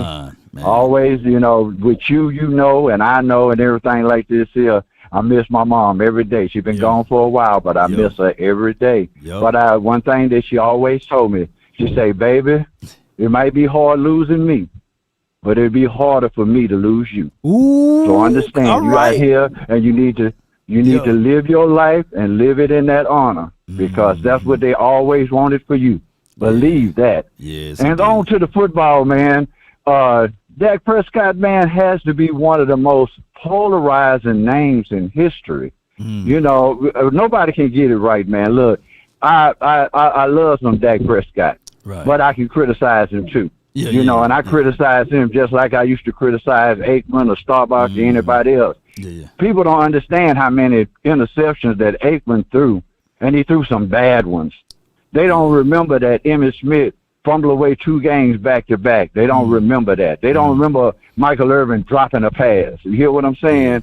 So we have to go through these things. And most of the time when Dak frustrates me is Dak, we don't need that right now. You know what I mean? Yeah. And I've seen this boy drop back with a clean pocket, man, and just get surgical with it. You know what I mean? So you have to have a team that depends on each other. If Dak, man, there's a series, the plays didn't work according to it, the receiver fell down, you throw the ball in the ground, throw it out of bounds, let your defense play. Yeah. But Dak is like, man, I got to make a play. I got to make a play. And once he got to turn that one down. Come to him. Yeah, he got to turn that one down. And he can't be so giving. Dak, like my faults with Dak is that, dog, when Troy Aikman saw that brother dropped the ball, he ain't going back to him. Now keep your bread and butter, man. Don't try to force it to Brandon Cooks. If he burnt you, don't force it to him, right? Because if he getting bullied out there on the field, then do what's necessary. Throw the ball away. Don't take the sack though, but throw the ball away. Let's not force it to these type of things. But I do get it when you start pressing. You behind, and you trying to make a play, and you trying to fit that ball into spots that it don't belong at, and you end up throwing a pick six. So Dak Prescott, you know, at some points of times, if it's 2nd and 2, and the quarterback and the play caller calls 2nd and 2 empty, shoot, you show your balls, man, all about that thing. Shoot. Hell yeah. And say we leaving. We leaving with something. We can't be doing that right now. Yeah, we leaving with something. That's what he should have said on that game in 2022. We leaving here with something, and it's not going to be a pick. I can't throw a pick right here, and I don't like this play design on a zone-based defense where a wide receiver gonna stop his feet on a hook route in the middle of the field. No. I'm just going to run the ball myself or call timeout. Just don't throw it into the teeth of the defense. So, that was on Dak. That's what I'm trying to get people. But people go in one ear and out the other. But keep going, Coach. Oh, my bad. You know, so you sound like Coach almost. But keep going. I got you, Sky. I got you. Coach Poindexter. Look, you're gonna make me lose my train of thought. What you were saying about receivers. You know, Troy Aikman, when he got to be the Troy Aikman, if it was a play like that, he would have skipped it in there. Now, if it was Dak Prescott, Dak Prescott is inaccurate. Sometimes you got to throw it away. You got to throw it at their feet. You got to throw it. You know what I mean? Because at least you get to fight another day. Right. That's if you got a defense. You know what I mean? All these players had defenses. Yeah. You know, it's so crazy that we get to a point where we think everybody on the field has to be perfect. No, but remember I talked about the offensive line. It's not the offensive line's talent. It's them putting it all together. That's them being better than the sum of their parts.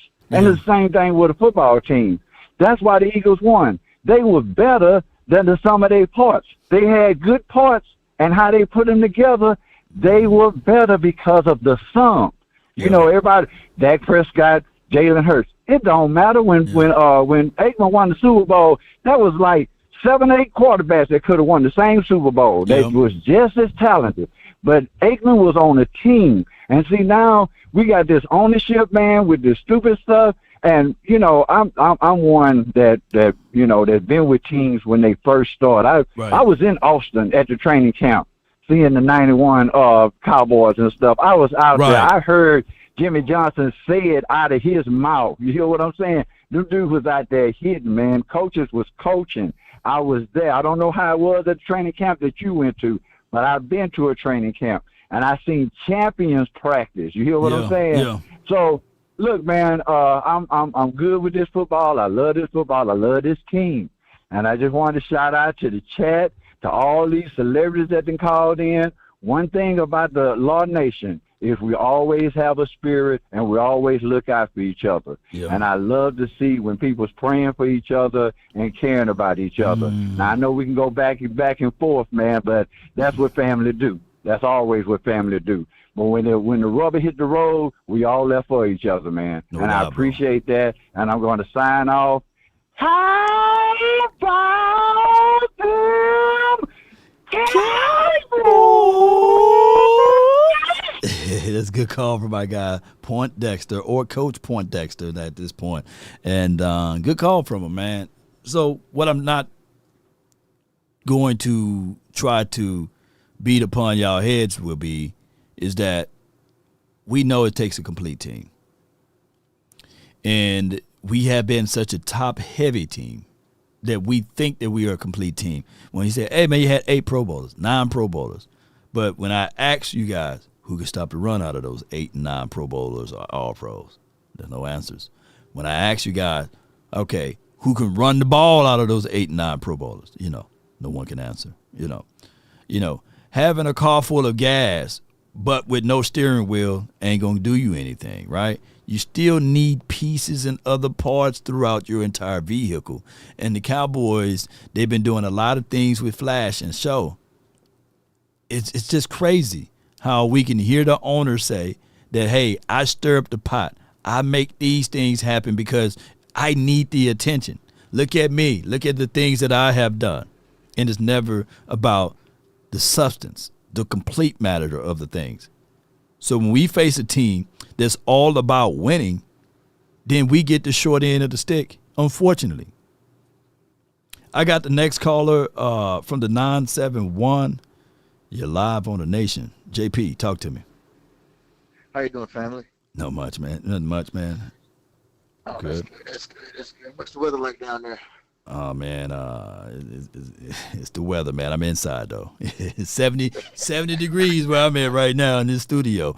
What you got for the show today? Comfort cooling. I like that. Comfort. I'm cooling. You're comfortable, cool. I didn't want nothing, man. I just wanted to see what's going on. I have 4 key factors I wanted to touch on. 4 key factors, okay. Yeah. I use an analogy when you're driving fast as hell out there on the road, the best thing for you not to get into an accident or hit anybody is slow down. Mm-hmm. And I say that by saying this: just everybody slow down a little bit and let the game digest in front of you. Just let it digest in front of you. And what I mean by that is you have to take what you see in front of you for the body of work, when it comes to this team. And then when it comes to that,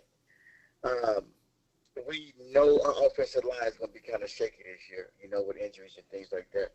So I try to emphasize that Dak Prescott, we know what he can do, but when it comes in time injuries, it plays a big part of how long you can stay in this game.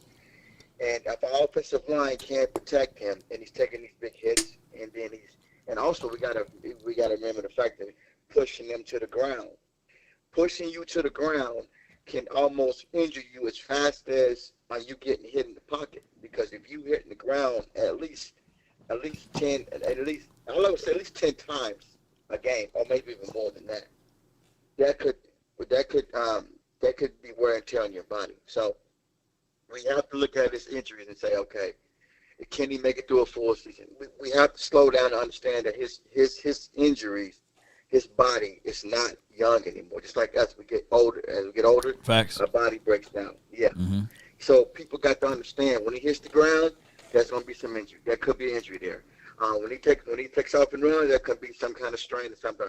And he taking big hits, that could be, it's part of the game. So we got to be careful. So I see what they're doing in Joe Milton. Right. Trying to get him ready. It could work out with Milton, and hopefully it does. I pray for him. He slow down his progressions and throw the ball over the top. Right. And be careful. And but the main factors is I'm worried about this team. It's not going to be all day Prescott this year. But in closing, because I got this meeting at the top of the hour. I know. I ain't gonna be on that too much longer. Now the defensive line, we know we have issues there. We could get burnt in the middle again, and also in the secondary. Hopefully they can clean that up. But the main thing I talked about when I called last time is penalties. Right. And they can beat you faster than your mama. Go grab that switch out there on that list. Most certainly. Go grab that switch out there a lot. Yeah, you get that switch on it. Faster than, you know what I'm saying? So Mississippi, yes, Mississippi, we know how it is, baby. And also call the lead off that sucker yourself. So no doubt. But yeah, man. Hopefully, he has a good season in this team. Scotty can get the best out of these guys. But yeah, man. Hopefully, have you heard anything about them playing against Baltimore this weekend? No, not much, man, but I appreciate you, JP, man. Thanks for calling in. I got from the 254, you live on the Nation. Talk to me. What's going on, Law, man? Not much, It's bro. Gene 254, man. Hey, yeah. I do not understand how these people are still clamoring for Jerry Jones. This man just told us he is willing to sabotage our season just for the namesake of the Dallas Cowboys. You had a man just sit here and tell you that he cares more about the headlines than he does winning. That's Dak Prescott's fault. This is something we all kind of everybody put together in the last few years. But the man flat out told us out his mouth that I will stir up some controversy to get the name out there. And then y'all blame Dak Prescott because football is not the first thing here in Dallas. Then you sit here and you say, okay, well, Dak Prescott's the highest paid quarterback in it. Dak Prescott didn't ask to be the highest paid. Yeah, Dak Prescott would have took that first deal at $28 million. What? And then the other guy said there's other teams that will want what team will want an owner that says, hey, guys, I'm cool with being mediocre as long as we're the richest franchise in the building, in the National Football League. Man, nobody's gonna want no ownership like that. And I'm gonna tell you right now, I believe Jerry Jones don't mind making Dak Prescott the highest paid because guess what? It gives him an out. Yeah. Because guess what? When he paid him, guess what he did the first time when he paid him. What did he say? Boy, you cracked a Rubik's code, whatever that thing is. Your cube, yeah. Keep what did he tell him? What did he say? He said Dak Prescott's gonna have to do more with less. So guess what? What happens when Dak Prescott fails? What's the leading headline in ESPN? Hey, I got the highest paid. I got the highest paid. Guess what they led with ESPN this last weekend? Philadelphia Eagles star 3 the salary. Yeah. I saw that post. Yeah. Guess what that did? That gave revenue. That gave clicks. He make for what he makes spends in all the overpaying of these contracts. Yeah. He gets off clicks. Man, you good, man. But in closing. Okay, I'm sorry. No, you good. No, you cooking. I'll call back. I'm back. I got your name. I'm gonna put you first. In closing, just understand that this team is going to take a miracle. It's going to take a miracle for this team to win. And I always tell people just like this: go watch Major League 2. Major League 2, that's what you're up against. You're up against an owner that's sabotaging his own. Let's talk about control. And first and foremost, I'm talking about controlled body odor, and that's anywhere. And hey, y'all be safe and be careful. Hey, go Cowboys. Go Cowboys, man. It's a good call, man. I don't think, Major League Baseball, too. I got to refresh my mind on that one. All right, 252, you live, dog. Talk to me. 252. All right, y'all, man. Look, I'll spend my time, man. I appreciate everybody. Y'all know I got to go when I start rolling credits, man. Appreciate everybody. Thank y'all for tuning in. Appreciate everybody for being parts of these networks and these conversations. Cowboy Goodbye. Nation, we going to get on up out of here. One love, DC for life, not for short. I got to run like OJ, but shout out to everybody, man. If your name is on this list, that's because you support the nation and you gave in to support. So if I didn't get to your super chat, it's good to see your name permeated and stay in on this episode. It's going to be broadcast on all major platforms. Be sure to check out my Apple podcast, Law Nation Sports. You should see this information there, as well as I got my own website. And we only have so far only 63 people to sign up for this website. If y'all love the nation, y'all support the nation, and y'all keep the independency going, click that link that's in the chat. That's my website. Be sure to support it that way, because that's independency, man. DC for life, not for short. That's been my time. I really thank you all for yours. And remember, you're listening to nothing but the best. Go Cowboys. One love. Peace. We about. All right, Cowboy Nation. It was a good show today, man. Good show. But we going to get on up out of here.